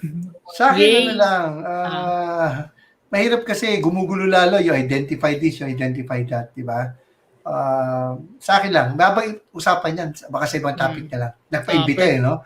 Okay lang. Personal yun eh. Kasi like other people naman, meron din naman mga willing to go that extra in fairness, ang Pilipino, to gender identify neutral. other people. Ang language natin, gender neutral. Yeah, that's Sa, true. di ba, sa English, unlike he, Spanish. she. Sa atin, siya. Yeah. That's true. So, Seaver, Ruth. I think okay lang na Kung best walang actor. comment, okay lang din. I mean, 'di ba? Best actor. Actor kasi usually talaga dapat siya for both or whatever. 'Di ba? Ang pinag-usapan yung pag-deliver mo ng acting So kung super best mo talaga yun, edi best. Super best ka. Di ba? Kung super best. In fairness, baka naman sabihin nyo, homophobic ako. I don't care. Hindi, alam mo yung artista, gay. Pero, iba naman yung role mo Bakit ko hindi panonoorin yung show mo dahil lamang sa ganito ka? Ayoko rin gawin sa akin yun na dahil Christian siya, hindi siya panonoorin. Di ba? Like for example, yung sa Big Bang Theory, yung Sheldon na gumaganap doon ay gay talaga. Di ba? O yung sa Avengers, yung Flash. Di ba? LGBT daw yun Yung gumanap sa DC Flash. yung Flash direct. Ay, Pastor DC yan, hindi yan Marvel. Avengers nga. Sorry, DC. Marvel din yung Avengers. Basta sige, yung sa Flash. Basta ako crossover ang utak ko Multiverse ang utak ni Multiverse. Hindi, ang point ko lang doon is, I'm go for acting. Kasi, well, of course, sorry another topic to. Pero, the point is this, I also disagree with people who say, wag ka pupunta sa hairstylist kasi bakla yan, you're supporting their lifestyle. I specifically mention sa pulpit, mali yan. Mali yan. Kasi pupunta ka doon, dahil magaling gumupit yung tao. Diba? Sa discrimination yun. Sabi nila, kasi nasusupport mo yung lifestyle niya. Bakit? Yung barbero, kung babaero. Diba? Tsaka pakialam ko, kung gupit ko. Hindi yung lifestyle niya. And I have good LGBT friends. Kaya rin naman, I fight Don't worry, Pastor, we discrimination for them. understand. This is more of you, parang, bakit pa kailangan? Actually, I feel safe dito, nang pag-usapan natin to. I feel safe sa program na to. Understood. You understand naman. Thank you. Ako actually agree kasi parang isipin ko, Oscars, maglalaban-laban yung mga leading women and leading men in roles. Baka lang hindi pa ako sanay sa ganong klaseng idea. Kasi it's been a long time na hiwalay ang acting role for men and women. But it doesn't necessarily mean na we shouldn't, be open to the idea. Maybe it would work, maybe it's not. No? But I'm sure magkakaroon its problems kasi baka may ma-oppress na sunod-sunod, puro lalaki na nanalo, walang babae. So, that would go naman with feminism, diba? So, it could... Anyway, ang dami ko na sinabi. Exciting, no? Exciting to mga development na to. Sabi ni Faith, kung saan sila masaya, supportahan ko sila. Yun nga. Yun nga yung Sino sabi magaling? Pastor, we don't naman go. It's more of their craft as themselves, no? Rather than themselves. So let's keep talking about this issue and let's not demonize any side para maging maganda usapan. Sige.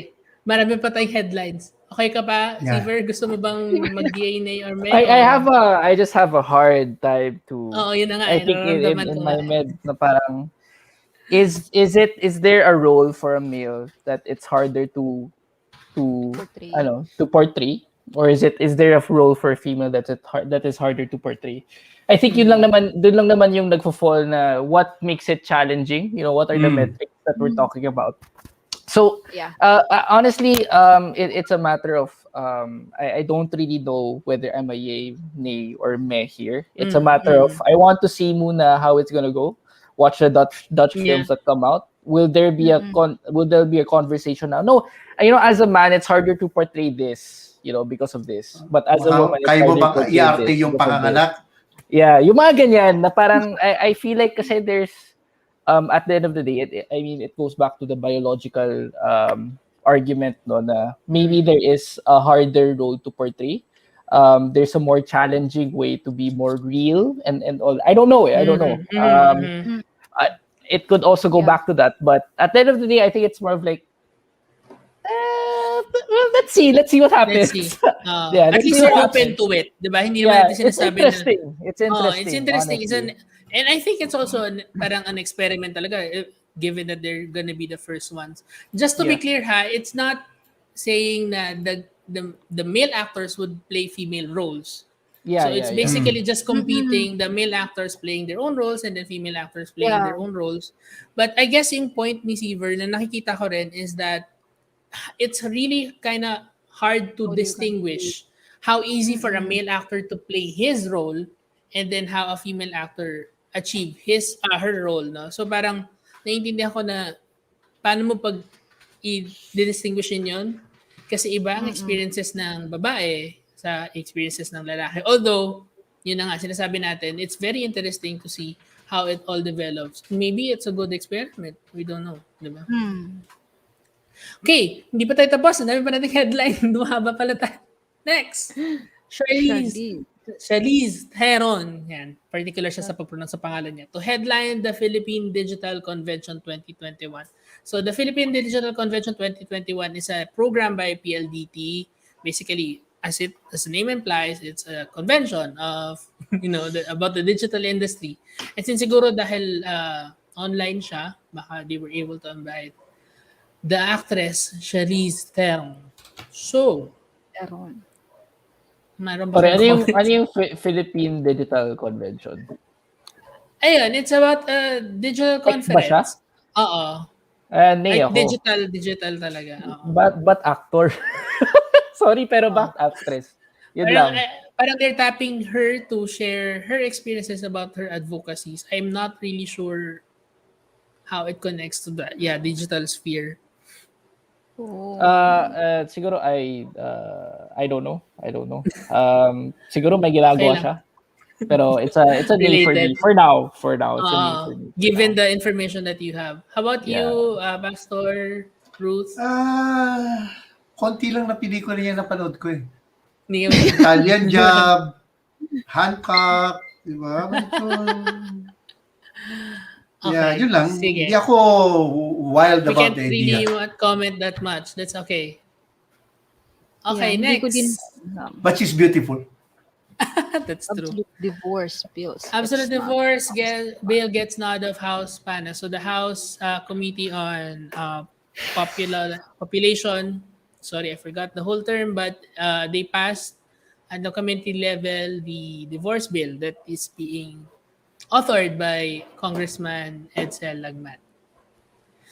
So absolute divorce bill, if gets passed and becomes a law, it would allow divorce basically on the basis of the basis of same reasons for legal separation and annulment, but also irreconcilable differences among other things.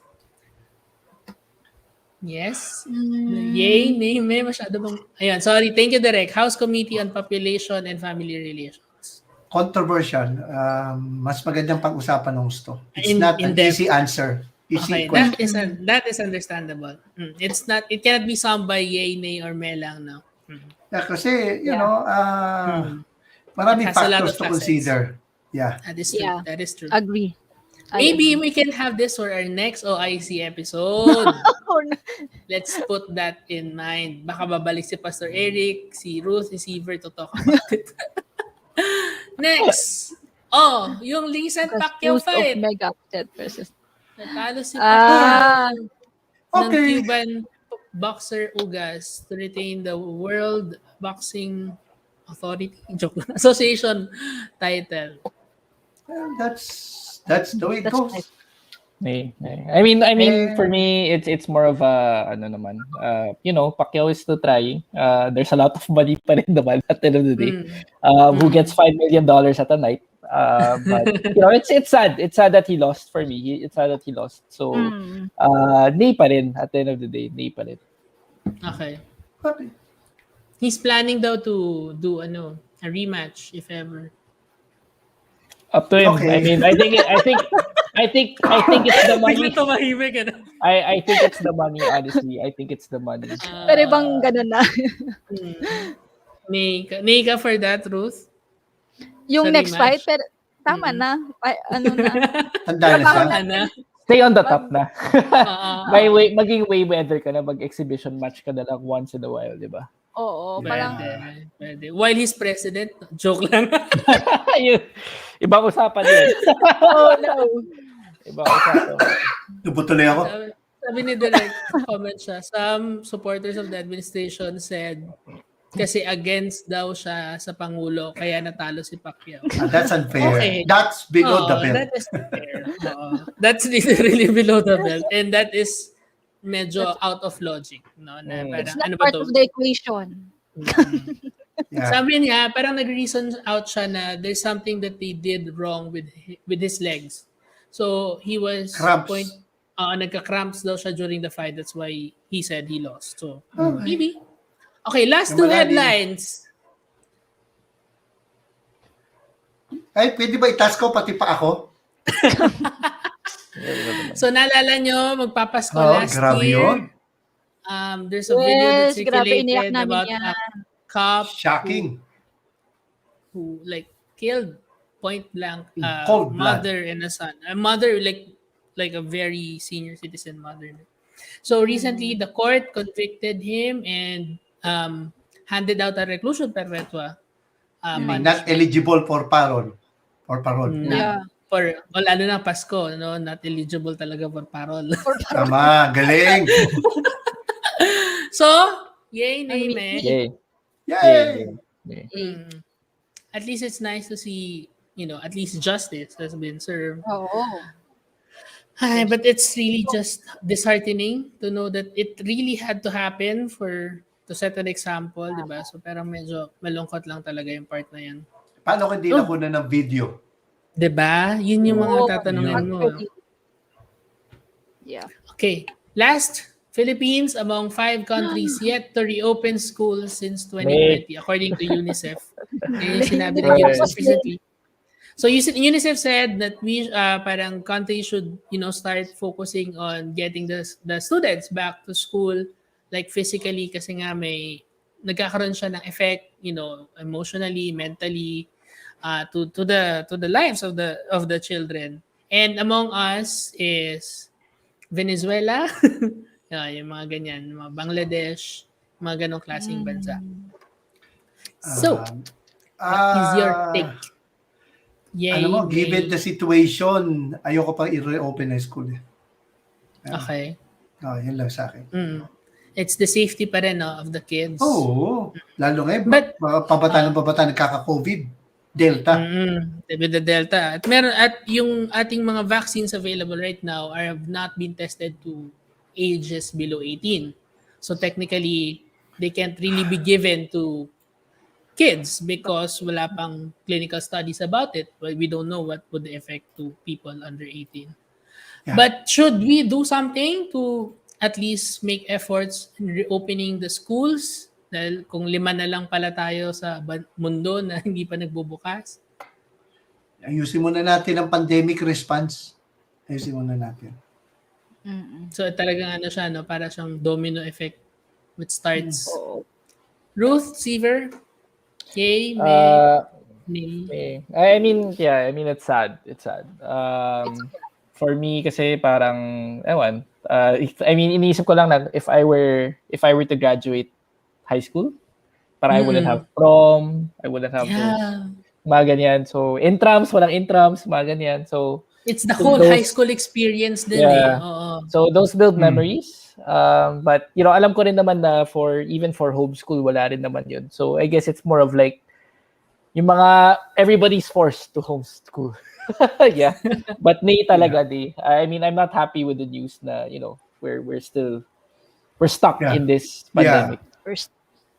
At least dun sa idea na parang hindi lang yung nandito pa rin tayo eh. But tayo na lang yung nahuhuli among the countries na if they were able to, I'm not sure hindi pa rin natin alam kasi might be na magkaroon naman sila ng surge dahil nagbukas sila ng eskwelahan nila, no? We never know.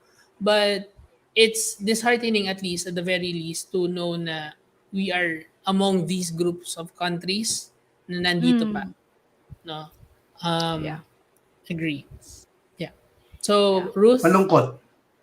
It's sad. It's just sad. Kasi yun nga, parang kanina I was just talking with my friends. Sabi ko, naglakihan na yung mga bata. And yet they don't have classmates. Parang they don't enjoy to share eraser with somebody else. Yeah. Parang even to 'di ba yung sa school, like yung mga elementary school, 'di ba, parang you experience yung hinahati yung pizza sa mga fraction gano'n. Sarap naman ng math nyo. May pizza. Kami lang one point paper. Dapat yata ganun yung math mo, Pastor Eric, para natuwa ka mag-math. Kaya, di ba, lengthwise. Pag paper. Sorry, Ruth. So yun, so parang nakakalungkot that they were not able to experience those things na. Tapos yun, parang yung mga physical education nga nila, 'di ba? Yung supposedly mag-aaral ka ng folk dancing, dapat may partner na ka-age mo. So hindi mo magagawa ngayon. Magtinikling ka mag-isa, 'di ba? Parang in a way, yun nga na I mean it increases the risk of the children forgetting the culture. Kasi marami, like ako, for example, I really appreciate school kasi ang dami kong natutunan about sa Philippines. Sa school, parang walang nasayang. Even yung unang tinola sa school ko natutunan yun. Parang, so parang, I really learned so much. Oo, sa HE, Home Economics. Doon ako natuto ng pagluto ng tinola. But, all these things hindi nila na-experience with their classmates ganun. So nakakalungkot. But of course again it's threatening to their very life, 'di ba? Syempre unahin natin. Pero it's just really sad. If we can do something about it, why not, 'di ba? That's true. Yung nga ang tawag dito, sama na yung sinabi niyo no? Especially when SEAVER said about yung what is it? Dito yung the whole experience. It's not just you learning. Hindi lang yun yung part ng school experience. Ako, what I remember from my high school are kapag lumalabas, kapag recess na, yung aabangan namin yung crush namin, ganyan, or yung nagkukulitan, the pranks that we play, the proms, yung mga ganong klase experience. Yun yung naalala mo until now. And what actually you bring more than the lessons, kasi minsan nakakalimutan mo na yung mga lessons are the friendships. And those friendships were developed because you are locked in a classroom and you spend most of part of the year together. And yun yung parang medyo mamimiss out ng mga dumadaan ngayon sa distance learning. But the thing is, yun na nga, hindi rin natin masabi na we should open kasi nga the threat is still out there. And many want to be vaccinated but we don't have enough supply. We don't have enough capacity to vaccinate as many people as we want. So we are in that limbo at the very least, no? Kumbaga, hindi natin talaga siya super ma-handle. But the good news is, nagpasa yata ang House ng bill, or at least pumasa sa first reading ba, na magkakaroon ng Philippine High School for Creative Arts. Specifically for Creative Arts. So, yan mga yay na mga news, no? So, sana by that time na mabuo siya, pwede nang lumabas kasi medyo hindi naman masakit pero nakakalungkot na manood ng creative arts or matuto ng creative arts online. Iba pa rin talaga experience. Lalo na mag-theater, di ba, SEAVER? The interaction with the audience, iba talaga yan. Yep. Human connection, very important sa theater. Okay. That's lost right now. Ayan, hindi raw makapag-cutting classes at di mo makita si crush kapag online. O nga naman, hindi ka pwede mag-cut ng class kasi kailangan naka-appear yung screen mo. No? Minsan nagtatawag pa yung teacher. Pwede mag-cutting. Oo nga, no? Anyway, we have another topic but the thing is we run out of time. Dahil ang dami natin talaga na-discuss about our topics today. And it's a very enjoyable discussion. Maraming salamat for joining us. Pero, para ma-entice din yung guest natin na sana bumalik sila next episode, and kayo din para bumalik, we will talk about the Afghanistan takeover, supposedly, today. But ang daming developments nito, and I'm sure in the next episode of OIC, we would have a different take na on this. But basically, yun na nga, Taliban, the militant group in Afghanistan, has finally taken over the country with the president of the country fleeing now. And yet, today, there were bombing attacks in Kabul, the capital of Afghanistan, near the airport, that killed many servicemen of the United States. So they're in the middle na ng pag-atras, no? Umaalis na sila sa Afghanistan, pero ngayon dahil matake na naman at ang nag-claim ng pag-attack ng bombing na to, suicide bombing attacks, is the group ISIS na nasa loob ng Afghanistan. So we don't know. Baka bumalik sila and then the war will continue na supposedly will end na. But that is for our next topic. Ayaw naman natin mag-end with a very, very heavy heart kasi gusto natin yung mga tipong ano. Ano ba, Pastor? Ayaw mo talaga mag-comment kay Gerald at Bea at Julia. Para light-hearted naman hininga ako. natin.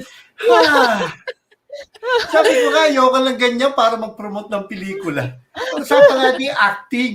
Pag-usapan natin how they prepare for the roles. Dapat, Kasi, Pastor Eric, mag-guest ka sa MarkyTalk ratings and reviews. Manonood masyadong tayo sa critical. pelikula. Biri mo, example, si Keanu Reeves, yung preparation niya dun sa John Wick. Grabe. The way yung, di ba, napanood ko yung firing range niya. Yung nasa firing range niya. Grabe, sabi ko, ganun kaseryoso sa craft. Di ba? Ganun kano na talagang that guy is really good. Meron talaga mga gano'n na method, kumbaga, or parang talagang they immerse into themselves as the Oo, character. ganun ang kailangan natin ma-actor, yung seryoso sa kanilang sa Tulad kanilang ni craft. Seaver, talagang, ay, naku, panoorin mo si Seaver, Pastor Eric. Oo. Seaver is really good. Anyway, para ayaw na si sige. Okay, bukod sa papanoorin mo si Seaver, Pastor Eric, at kayo mga nanonood, panoorin nyo rin po ang ating show on Sunday, MarkyTalk Hope. This is an hour of prayer and encouragement. Isang oras lang po na tayo magdadasal at mag-encourage ng isa't isa through Bible verses. Ang guest po natin ay si Paul Michael Ko, si Kilala ko yan. Rojas. Oh, yun. Edi manood ka, Pastor Eric. At si Dr. Edna Baluran. Yan. This is Sunday na po yan, 9 p.m. At araw-araw, kala nyo, hindi kami nagpapahinga. Di kami talaga nagpapahinga. Araw-araw, meron kaming content. On YouTube, madalas naglalabas po kami ng MarkyTalk Dreams. Di ba? Hindi ba masyadong halata na mahilig kami sa acronym. No? So this is devotional readings and meditations. Wow. This is a 2-minute reading every 6 o'clock in the morning. Walang tigil po si Direct Mark sa pag-edit at pag-upload. Yan. So these are 2-minute devotional readings from Scripture Unions Light to My Path. Diba? So maganda magsimula 6 o'clock in the morning, mag-YouTube video ka before your prayer or before your devotion. You have a guidance ng mga MarkyTalk actors natin na nagbabasa in their very soothing voices. Isa si Seaver sa mga nagbasa na sa atin. At si Ruth yata, I think, diba? Ruth? Hindi pa naman. Hindi pa?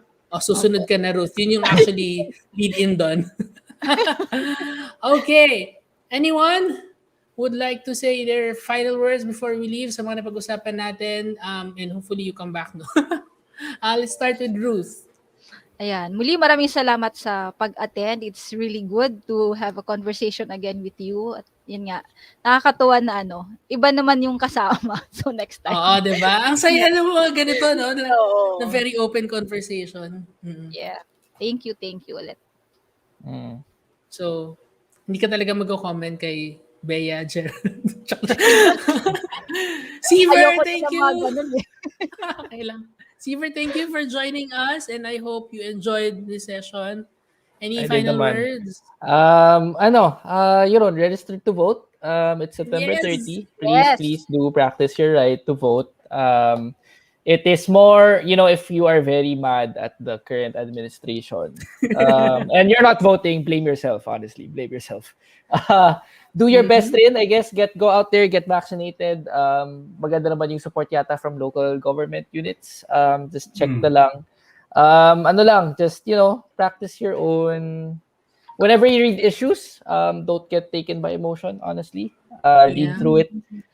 Wag nyo gayahin si Duque. Yun lang. Yun ang ending. Wag niyong warakin ang sarili niyo. Okay, Pastor Eric, I hope you had a wonderful first time on MarkyTalk. I enjoyed it so much. OIC. Thank you so much. Sobrang insightful lang yung mga comments. What would you like to say to our viewers before we end? Salamat po at ang palagi ko sinasabi, ang katotohanan nagpapalaya, katotohanan isinasagawa. So, gamitin po natin ang ating isip. Tayo po, panahon na para kumahal natin ang Diyos. Gamitin natin ang ating isip sa mga issues na ito. I love that. Ang katotohanan, nagpapalaya, ang katotohanan, sinasagawa. Yeah, let's put truth to use, no? Medyo nakakalimutan na natin yun. And hopefully, this part of the episode, yung mga ganito po klaseng content, gives you an idea on how to discern, no?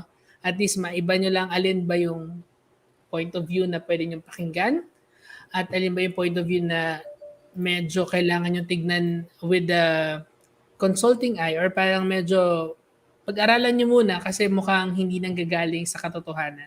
At least open these discussions. And that's what we hope to do din naman with a show like this. Thank you sa lahat ng mga nag-join, nag-comment. Ayan, sabi ni Faith, thank you all. Great insights. Si Faith, nandito rin to last episode eh. Sa mga pumunta, si Jean, si PJ, si Ninette, thank you po for greeting Pastor Eric. Sana binati mo rin kami. Joke lang. Bakit si Pastor Eric lang? Pero joke lang. Ay, sorry, last comment pala. For example, the issue with COA, don't be afraid to search for their website. Nasa website nila, yung buong report. So you can read actually if you want to know what our government is doing. Definitely, do your own research. Kumbaga, yun yung sinasabi sa crypto. Do your own research. Available lahat yung reports na yan sa COA, nasa COA website. Honestly, very public.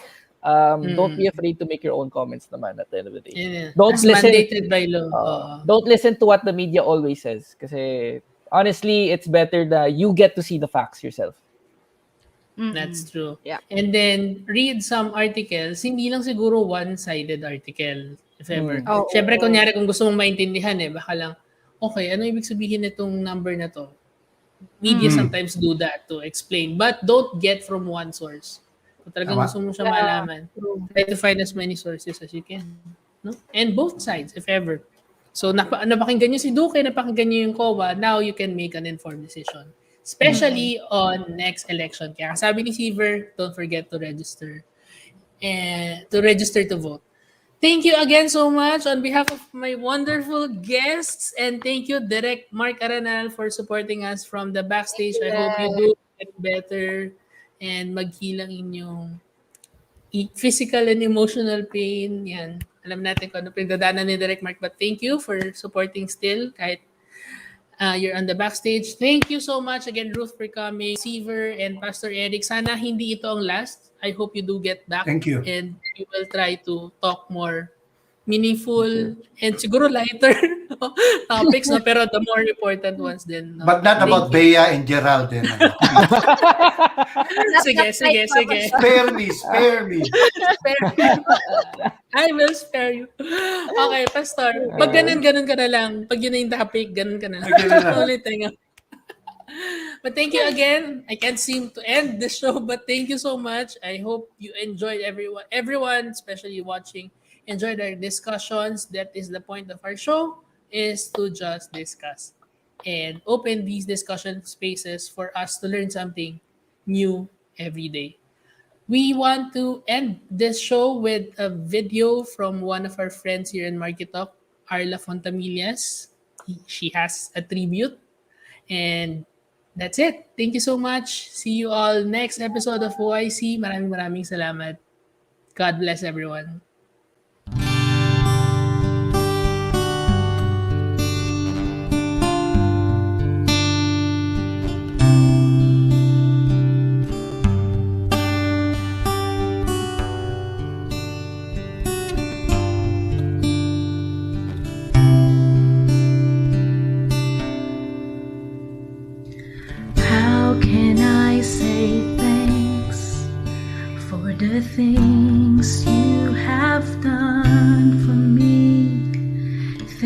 so undeserved, yet you gave to prove your love for me.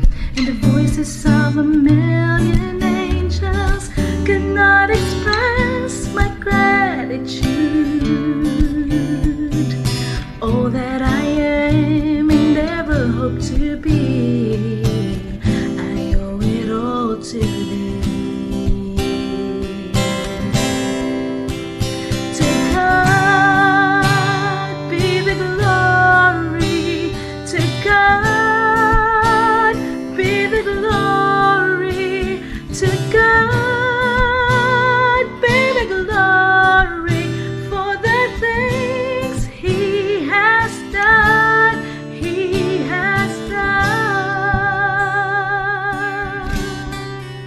Just let me live my life, let it be pleasing, Lord, to Thee. Should I get any praise, let it go to Calvary. Oh, to God be the glory, to God be the glory, to God be the glory for the things He has done. By His blood He has saved me, by His power He has raised me. To God be the glory for the things He has done. He has done great things. He has done great things. To God be the glory, to God be the glory, to God be the glory for the things He has done. By His blood He has saved me, by His power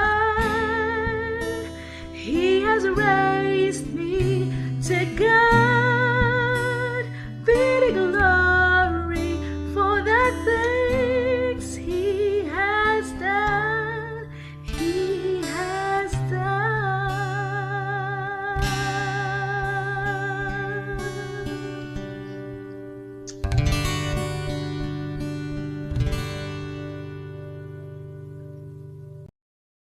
Thanks for watching, and please subscribe to MarkyTalk events.